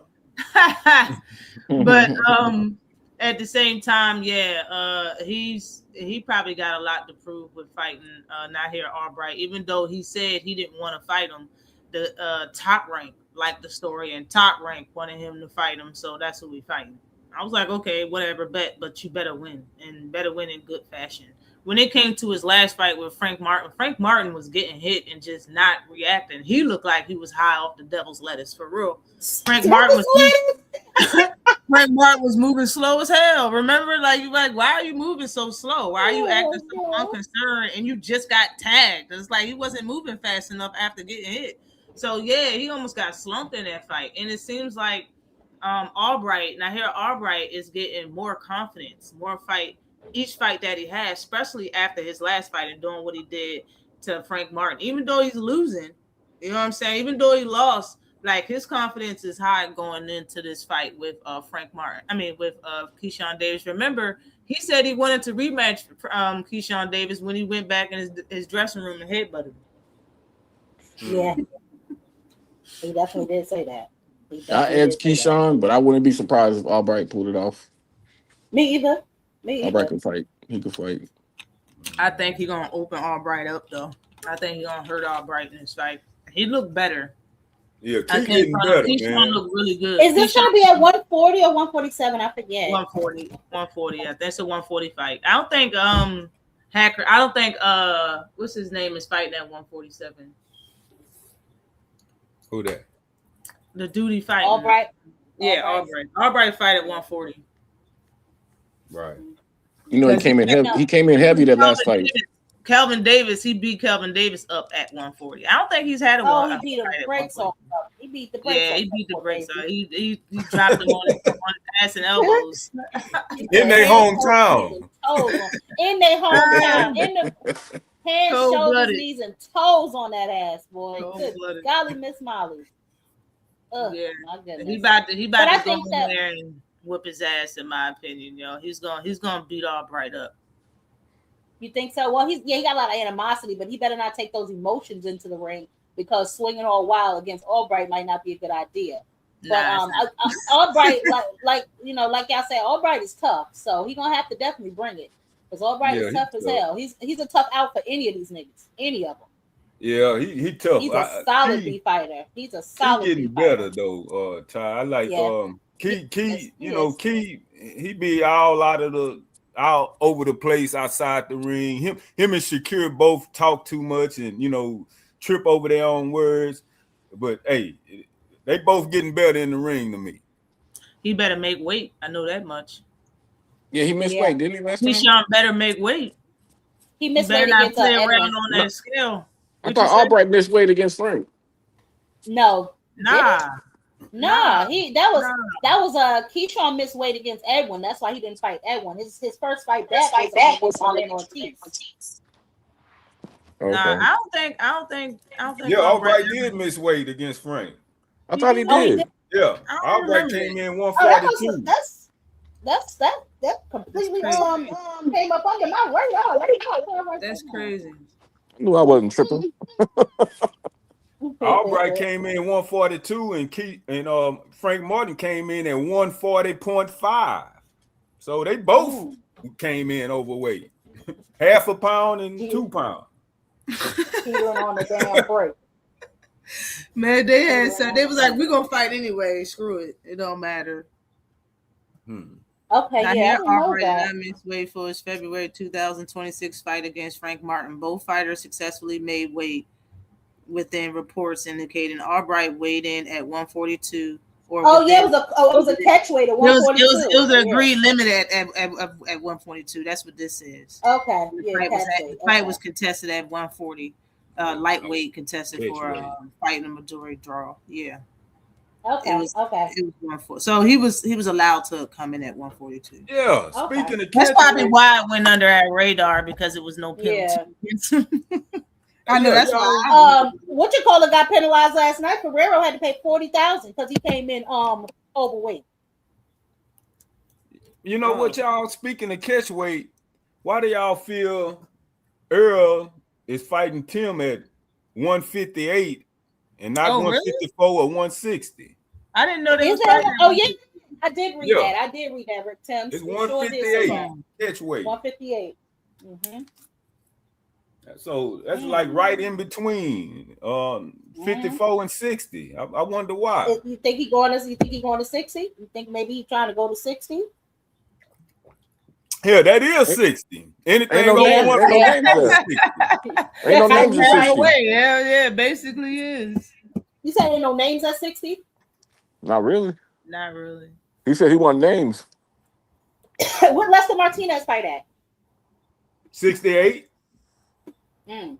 Janabek's still at 60, but Janabek 30 now. He failed. He failed. Test. Yeah, he out. Yeah, Janabek. And he took one of his titles because of it, or because he. I want to see him fight Boots and Mel. Yeah. If you're gonna get back in it, get back in it. Man. I don't want to see no easy licks, man. Get back in it. Shit. It's a lot of fighters where you at 154 besides them two names, though. Come on now. I don't know if he's ready for Fundora. I don't know if anybody can beat Fundora. Not Fundora, the other dude. What's the other dude name, Queen? Not the dude. Fundora and I'm not. What's the two names that Virgil already fought, and one of them dropped him, and the other one Bud fought? What's those two? Oh, Majimov and Majimov and them two dudes. I don't know if it's Barenchik. It's one of them niggas. Yeah. Barachek, whatever his name that is. nigga. Yeah, him. Yeah, them two. There's a 154 got a lot of names in it. You feel me? Look, give him Lubin. It's like, hell nah. Didn't he already watch Lubin? He already watched Lubin, didn't he? Nah, he fighting. Charlo. No, that was Charlo. Jamel did that, but Lubin done. Lubin's done. Yeah, Lubin out of there. Lubin out of there. What's your take on Al-Shaki and Ford? Oh, I'm gonna be in the building. Oh man, I got shot. So Rick Timms. Oh yeah, make sure you get some good shots, man. Oh, yeah, man. I got shock in that for sure. I got to ride with Houston. Come on now. Hell yeah, I'm riding with Shock too. And I'm from Jersey, but I'm riding with Shock. I've been making videos about Shock for a minute, but I like Shock. I like Shock. I've been liking Shock for a few years now. I think he's underrated. Especially when I seen what he did to Ray Vargas, I was really impressed about in Mexico. Yeah, the way he used his jab, his showing, and the way he was fighting it. The tall guy, Vargas, the one he got the title of. I think he got the title, or he was defending his title, one or the other. But the real tall dude, man, the way he used his jab and the way he was outboxing him was great. I love that. You know what I mean? Ever since then, I don't miss one of his fights. I definitely got him. I'm not that big of a fan of Raymond Ford, so I got Foster hands down winning the fight. Won't be surprised if anything happens. This is boxing, so anything can happen. But I've never been a big fan of Raymond Ford. I think that I think the little nigga talk too much. I think he's very fast, though. I think he's quick. I think he got good feet, and I think he got quick hand speed and all of that. But him outside of the ring, you know what I'm saying, I don't really know about, but the stuff that he be saying, you know what I mean, because I know he lied about a lot of stuff. He lied about a lot of stuff and came back and said that he lied about it. I don't like that part. You feel me? So I haven't really been a big fan of Raymond Ford anyway. So I'm definitely not going to take him over O'Shaquie Foster for sure. Yeah, no, for sure. Foster, absolutely. Foster won me over back in 2023 because you know he be in camp with Regis, my guy Quentin Randall. You know, he with Mel and a lot of them Houston dudes, Shakur, all them. You know, they be on that north side out here in Houston and Humble. But back in 2023, when he went down there to Cancun against that Hernandez guy, they was about to rob him. I mean, he was down on 2 of the 3 cards, and he needed a knockout in that 12th round. I remember that fight. I remember that fight, and the chick was commentating, and she was acting like she was mad that they stopped the fight and shit. I remember that, yo. He was putting them together on him, yo. Yeah, he dug deep. Was putting them together on that Mexican dude. Mm-hmm. Yo, Hernandez, Eduardo Hernandez, and that he made me a believer because hey, to tough that out and to get a late knockout in the 12th round, and anytime a knockout come in the final round is impressive to me. So shock the real deal, man. Salute the Orange, Texas, because that's what his origins from. He come out of Orange, and he been living in Houston for a while, so he a good Houston transplant. Salute the Shock. To me, I don't think Ford got nothing for him. To me, it seemed like Ford really looked good when he can hurt somebody, and it don't look like his power came up with him. So I don't think he got shit. I don't see him hurting Foster. I think Shaquille gonna get in him. Do y'all think Shakur will keep his word? No. I don't either. Shakur a little pussy. Man, that nigga a pussy, man. Man, Shakur disappoints me, man. As much as I pull and support for him, he keeps shooting himself in his own foot, man. And all I can do is wait for him to get in the ring, dog. Because outside the ring, he too iffy for me, man. I can't defend a lot of the shit he say. You ain't supposed to, Rick. You ain't supposed to. You can't, man. You can't. You shouldn't even try to, man, for real. But did somebody just say that somebody said something about Raymond Ford just now, and I came in here late. Shit. About what? Raymond Ford. Right before y'all said what y'all said, one of y'all said something about Raymond. I think it was Cash Crypto. So his power didn't come up with him? What? That's what I'm saying. You said his power didn't come up with him? Yeah, it didn't come up. It didn't look like it came up and weight with him. How you know? How do you know that? Shit, he ain't hurt nobody at this higher weight, man. That's it then. How's he winning the fight? If he's not gonna hurt O'Shaquie Foster, you're not gonna be able to just dance around him all night. That's not gonna. You can't just. That's why I said he ain't got shit for O'Shaquie. So I keep that jab pumping. O'Shaquie keep that jab pumping all night. I don't really watch dude like that. So when you just said that shit, how you gonna move up to his weight and don't carry no power with you? All right, bro. Then he already sounds the way he sound talking about the fight. You don't sound like you really confident. You know why he's fighting him? Because he's a human shield. I remember that fight that they were both adding. Now that I missed, my bad. I'm sorry. Go ahead. Okay. I hope that's not Boxing Hacker because nobody wants to hear from him tonight. But I was gonna say y'all seen what happened. You ain't getting to him. But listen, this is why he's in this position now because he threw himself in front of Shakur. and they think with them assembling the Avengers, because all of them was in camp with him, that's somehow going to make a difference. Oh, Shockey about to jab this boy head off all damn night. That's what I think it's going to be. It's going to be like a tit for tat jab, stand right in front of each other and see who get their first type of fight until one of them pick it up. You know what I'm saying? And did y'all my bad. Yeah, like subject. Y'all was talking about something totally different until I came in. No, Zach said it best. Nick Ball showed us that that Raymond Ford is not what he cracked up to be, and I agree. And Shaq, I just recently heard him mention how him coming up, his early days, he only got to spar one dude, and that one dude was a southpaw, and he said that southpaw used to beat his ass, and he said he was the only because he was back in Orange then, and he said, buddy, I had to learn how to fight southpaws because he was the only one I got to spar over and over and over. So he say, man, I'm built. I'm a southpaw killer. So Ford in trouble. Damn. Hold up. Boxing Hacker, I was paid for you to get kicked off the show. I can't bring you back up. Not today. Let him come on. Let him come on for 5 minutes. Yeah, free hack, man. Listen. He said free hack. Damn, panel thought, man. That nigga. The bounty's been paid. Y'all are wildin'. Y'all are wild. Hacker, they want you up there. What do you want? What do you want? What do you want? What's up, people? Well, thank you, Jack Queen. Thank you, nigga. Thank you, Please, brother. what do you want? Hey, I think Ray Ford's gonna beat Shaq, man. That's what I think. There we go. All right, that's yeah. why. I knew he was gonna come up here and say some dumb shit. Let's say in a magical world somehow Shaq beats Ray Ford, right? And Shakur fights him and beats him, right? Yeah, because I doubt it, because I think Ray Ford's a better boxer. But let's say magically it's because it's Shakur's little brother, nigga. Tell the truth. No, because Ray Ford can box his ass off. Ray Ford can box.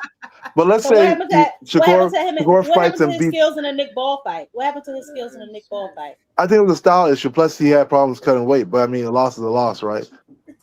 But I think a style issue. You always say that stylistically. What was the issue? It's a style issue. So like, what was the issue? I think with the weight cut plus Nick Ball having all that pressure, the pressure style versus like you said style. Why you say weight cut and what? Come on, man. Yeah, I think it was both, like a mixture of both. Like I'm just to assess it. But loss is a loss. I mean, shouts out to Nick Ball. Nick Ball won. But I think that when it comes to Shaq and Ray Ford, that's a different style altogether, right? Like Shaq is also like a boxer / boxer puncher. I think the better boxer is going to win that fight, and I favor Ray Ford to be the better boxer, versus better boxer than O'Shaquie Foster. Yes, 100%, 100%. Oh my god. What is he? I think they had a common opponent, and like Ray Ford even looked better against a common opponent. All right, but but I'll say this though. Let's say Shakur and O'Shaquie Foster fight, and Shakur beats him. How much credit y'all giving Shakur? That's what I want to know. Because people don't give. I talk about some damn Shakur, bro. You know he did, but I will answer your question about no, man. I will answer your question. I can't box that. Okay. I'm sorry. Go. I can't. What did you expect, Ashley? I can't, yo. Because you could have just stayed. You could have just stayed on the topic, bro. You could have just gave him his grace. You had to just bring Shakur Stevenson up into the chat, bro. You had to do that shit. Salute, John. What with you? I wanted to speak on Ray Ford and O'Shaquie real quick and then hop up out of here. Yeah, I'm about to go anyway. Go ahead. So I was really sold on O'Shaquie at first. But really, honestly, if I'm being honest with myself, I was giving him too much credit for the Stephen Fulton fight. And then when it comes to Shakur, like, he do what he do, but I don't got O'Shaquie beating Shakur at all. I know if they actually made that fight, the favor would be so overwhelming for Shakur, it'd be crazy. But like, and then especially at like 140, like, I don't know about that. It sounds like O'Shaquie just try and get a payday when it come to that. I'm gonna call a spade, but like watching Ray Ford, I don't even really be agreeing with Boxing Hacker a lot, but I think with Nick Ball it was a weight cut issue, and Nick Ball's strong. He just short, like, um, and it was a weight cut. I think his power did carry up to 130. And Oshaki and Foster got a common opponent in Abraham Nova. And you go look at how Ray Ford handled Abraham Nova, he dominated Nova the whole fight. And if you go look at how Shockey did, like, he kind of got a gifted win over Abraham Nova, and the pressure was really something that was getting to him. I felt like Oshaki was a better boxer than him, but that common opponent right there said a lot for me. But Ray Forrest's style ain't that type of pressure style, but he showed me what he capable of in there, just watching a lot of his fights and stuff. So I got it a 50-50, but I'm favoring Ray Ford. I'm just rooting for Ray Ford in this fight. I think he deserved a fight with Oshaki. It don't got nothing to do with Shakur. Like, that's just the type of stuff Shakur do. And he's somebody that'd be beneficial to have on your team, like, or working with you in the boxing world. I thought he made the fight. Shakur didn't help make the fight. That I don't like agree. Put it in like Shakur put his name in everything. Like, I don't know exactly what happened. I believe that's what Foster saying. Yeah, that sound like Cap. Like, he want to get a big money fight with Shakur. Like, but He you ain't said never Shakur even was gonna really be fought sitting at 135. You Yeah. fought Stephen Fulton with that was the heaviest weight you fought at. Somebody else who came up from like 120 something. Like, no, I don't think Shakur made this fight. I think Oshaki using that, and he should have been talking about fighting Ray Ford the way that he talked, like, with all the integrity and all of that type of stuff. Like, Ray Ford, that's gonna be his best opponent. Because number one, I haven't seen the fight you're talking about, Nova and Raymond Ford. I seen Nova fight Foster, but I didn't see the other fight. But when it comes to Raymond Ford, damn, I forgot what I was about to ask. Just watch them two fight. That's He only won that common fight by opponent. like 3 rounds. It wasn't no domination that's like you trying to make it sound though, bro. I'm just saying. This is what I'm saying. I said that part is my opinion. I'm saying go watch the fight, and it's a big difference. And it's just a common opponent. It's not like it's the same style. Like, that mean he going Ray Ford going win. Ray Ford, he You showed said he discipline. washed him though. He How many did. fights That's has he my had at opinion. 130? That's what I was gonna ask. You said not 130. Abraham Nova is probably tough. Like, Oshaki, one of his toughest tests. How many Even fights though Foster had? I mean, what's his name? Raymond Ford had Ford, 135. I don't know. So that's the fight. That's the I know weight class they're Abraham fighting at, though? Nova is it was a 130 fight.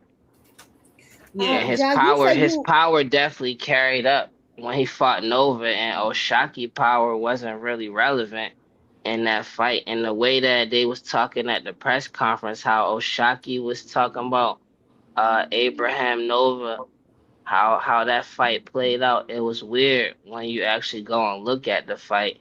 Abraham Nova had way less respect for Oshaki power than he did for Ray Ford. Just go watch the fight. Just go. No, Yeah, they I both have to see they that. I both have to beat see him. that Just fight. go watch I the have to fight. see I haven't watched it. Yeah, I ain't watched it. I have to go back and watch Oshaki versus It's a him. I did common like opponent that they got. It's a Ford nice versus fight Nova, that's coming up. But you're saying that Oshaki is clout chasing Shakur. I don't really think so, because For he's been sure, calling for for this sure. fight. Like, He's yeah, been he calling for this fight though. That has nothing he to do with been nothing. He clout has chasing him the been same way calling for anybody this who fight. been calling for Tank been clout chasing him. Yeah, I don't and that think it's a don't clout mean chase. just because he It's not been a clout talking chase if he about it really don't want to make it fight him. not a clout I chase. think he really wants to fight him. A Of clout course chase he to me is a want to nigga fight that him. It's don't his really want to fight you it's but his just say his biggest name. payday. It's his biggest. Nah, I think it's He deeper than that. I overlooking think it's what deeper make than it that. clout chasing to me is that he overlooking Ray Ford when Ray Ford is his best competition at the I see weights what you that he see. been I fighting think at. that's your opinion. No, y'all looking at clout chasing it two different ways. I ain't tripping off of none Y'all of looking that. at it in two different That's ways. why I wanted to hurry up, get out of here. I just wanted to speak and get up out of here. I ain't trying to argue with somebody. I'm just It's not an saying what I'm argument. It's a saying. conversation. You can't just say what you want to say and jump Oh, off the it's a pen without any conversation. rebuttal. It's a conversation. You Why came up here to can't have the I? conversation, right? No, I said what I just said, what I came up here to do. I didn't say, but you want to have a conversation. I respect that. It's not like that. You said what I can't. You said I can't do something like that. Sound controlling to me. I could do whatever I want. Look, y'all. Hey, I could get up here and hop off if I want. You feel me? Yes, I can. Well, then that's what you should have did. Because if you're staying, then you're inviting a No, it conversation. ain't what you telling me I should have did. You want the conversation. What you want? What you want? What's up? So, for me, clout chasing would be a nigga that really has no intent on fighting you, but just constantly saying your name. I really think Oshaki wants to fight Shakur. That's not a clout That ain't chasing. all it is for clout chase. That's your opinion, right? That ain't all it is to clout chasing when it come to me. Clout chasing could just be using somebody's name, and your whole motive is not really like, oh, I know I could beat Shakur. It's really Shakur be my biggest fight in my career, and really I ain't even like. It should have been a fight that been happened. Shakur is oversized for Oshaki. Oshaki last fight was somebody who came up in weight and still didn't make weight. Like somebody who came up from a lower weight class to a weight that you didn't even fight at before, and they still didn't make weight. That was clearly undisciplined fighter, a smaller fighter that he just fought, and he got too much credit for it. Ray Ford. Ray Ford is an actual opponent compared to Stephen Fulton for our size and his skills and what they done in the same weight classes. I felt like Oshaki should be wanting that fight as a respectable fight, not trying to play it off as like it's your Bo Shakur. Like that's cat. But Ja, if you pay attention to the timeline, it is really because he said he wanted to fight Shakur. Do you not remember the confrontation that him and Raymond Ford had when Raymond Ford said, "You're not gonna get to him. You're not gonna get to him. You got to go through me first." So that's what Oshaki's doing. I respect Oshaki and everything that he's got going on. He's been saying he wants to fight Shakur. I don't think it's a clout chase at all. I really think he thinks he can beat Shakur, so he wants to fight him. I don't really understand what opinion is. I don't it's really a understand conversation. that. And then I understand what you're saying. You saying the timeline. So look, the timeline don't add up for me because like Shakur been out of that weight class. And then he moved up to even higher weight. He talking about, I'll fight you at 135. Why would Shakur come down to 135 to fight you? He don't need to. I guess the same reason he's coming down to 135 to fight Maritala. Hold on, trying to respond to what you saying. And then you talking about going up to 140. Like, cut the cat. Like, Shakur, your biggest fight. Is that not true? Shakur wouldn't be his biggest fight, his biggest payday? That probably is true, but that has nothing to do with the fact probably. He really wants to fight him. Now. That's where the what does that have to do with him really wanting to fight him? I'm not. You don't that's think he not really what wants I'm to fight saying. Him? I'm saying his motive is the payday, not that you're going to beat Shakur. I don't think so. You got him beating Shakur? I don't know if he's gonna beat him or not, but I know he really wants to fight him. I'm just asking you. I don't what's think your he's opinion? Just talking shit. What you got him beating Shakur? What's your opinion on that? I think he got a chance. I don't think that he washes him. I don't think he watches him. What make anybody think Oshaki? Hold on. You said that he beat somebody that you're not giving him credit for because Stephen Fulton didn't make weight. Stephen Fulton came up in weight I didn't and still say missed I'm weight. not giving him credit for that. No, I didn't say that. I did not say that. Then what look, let me I jump just in said right what quick. it is. Yeah. I said what it is. Stephen Fulton out, came Ja. up from a lower weight class. They fought at what, 135, and he was undisciplined. He didn't. I said I gave him too much credit for that fight. But overlooking Ray Ford is totally like this a real fight at 130. Ray Ford versus Oshaki. Like without Shakur being involved, I want to see that fight. You about to see it. Yeah, I don't that's get what's it. up. But hey, look, check What are you this out, talking man. about? I said without Shakur being involved. That's what I'm talking about, man. Well, you know what, y'all say, man. I gotta go, y'all. I gotta go hit these weights and do this yard Peace and work. blessings. But look, the thing about Shockey and Shakur, hey, if he want that smoke, he can go get it. I mean, he got the size, and he got the longer reach than Shakur. Even though I favor Shakur over Shock, but I don't see Shakur just ratting him like we saw Benavidez do Zerto last night. It'll be a nice chess match. So after May 30th, when he beat Ford, we can revisit this. But who knows? I got to bounce, y'all. I agree. All right, Tim. Thank you. Appreciate you, Rick Timms. Appreciate your job. I know you said you had to go. Appreciate what's it, Thomas Hill. Everybody just snuck up out here. Appreciate y'all. Came in the building. Good God. Boxing in the building. What is good with you? Hey, Too Simple. Yeah, I know you said you had to go, Ashley, but I just that whole conversation kind of gave me a headache. But realistically, I'm not saying who's going to win in O'Shaquie versus Shakur, but I do think O'Shaquie really wants to fight him. I don't think this is a clout chase at all. I think he really wants that smoke. A clout chase to me is a nigga that has no intentions of fighting you, but constantly calling your name, like how Devin Haney does in certain situations. But I think that O'Shaquie truly does want to fight Shakur Stevenson. So no, I don't consider this a clout chase at all. Yeah. Salute to you, Jab Queen. I appreciate you for having me. Last night was great. But Ashley. Go back and watch that Ford fight that he was. Me too. I'm gonna watch that too, just to see how this fight's gonna turn out, though. But what you say, Queen? No, I was saying, last night was absolute fire. That card was amazing. Chef's kiss for sure. Shout out to the PBC. Shout out to you for coming in the building. Everybody should already be subbed to everybody that has a channel that's in this building, because we all from the same family. But y'all already know. Sub to Jab Queen, sub to who else had a channel that was on my panel? Probably nobody. Just you. I don't know. I think, 2 Cents Boxing. Everybody else that's in the comment section. If you got a channel, everybody should already know each other and already be sub to each other, man. We is gonna keep boxing going with this boxing talk. Yes, we are. Salute to everybody that came in the building again, I'm finna get on up out of here. I gotta get my daughter her preferred meal this morning. Together.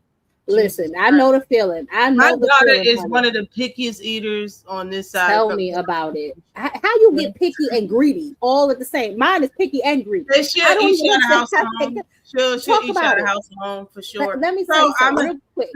I'm about to get at this list that she gave me. Now, what you say? Oh my God. I'm about to say real quick before you about to leave. I took my daughter to her doctor's appointment, right? This is the last time. They had the audacity to say, "Oh, is she eating correctly?" I said, "Are you kidding me? This girl eats everything. You can't." Jesus Christ, these kids. But shout out to you and your daughter. I know the feeling, so I know you got to go because they be giving death stares like they running something. But shout out to you, and I appreciate you for letting me on, Ash. Appreciate you. I appreciate you for coming up here, Queen. Tyler Cunningham, just getting in the building like 2 Cents in the building. What is popping with you, Carolina, and this biatch? Salute to you and salute to everybody that came in the building. I is out. I couldn't go live yesterday. It was way too much action on the TV. I was in and out of consciousness. My ass was tired as hell. So I didn't go live yesterday. Everybody was live anyway, I enjoyed yesterday. I'm glad I didn't. I'm glad I sat here and just enjoyed the fight. So I had to go live this morning to talk about it all, But hopefully I'll see you next Saturday. I'll see you next Saturday, 3 p.m. I know there's not a great card coming on Saturday, and it's late enough that I can come on at 3, maybe even 5, We'll see what's good, next Saturday or what I'm doing. But always like the channel, always comment in the chat, man. Always participate during the lives. And salute to everybody that came in the building.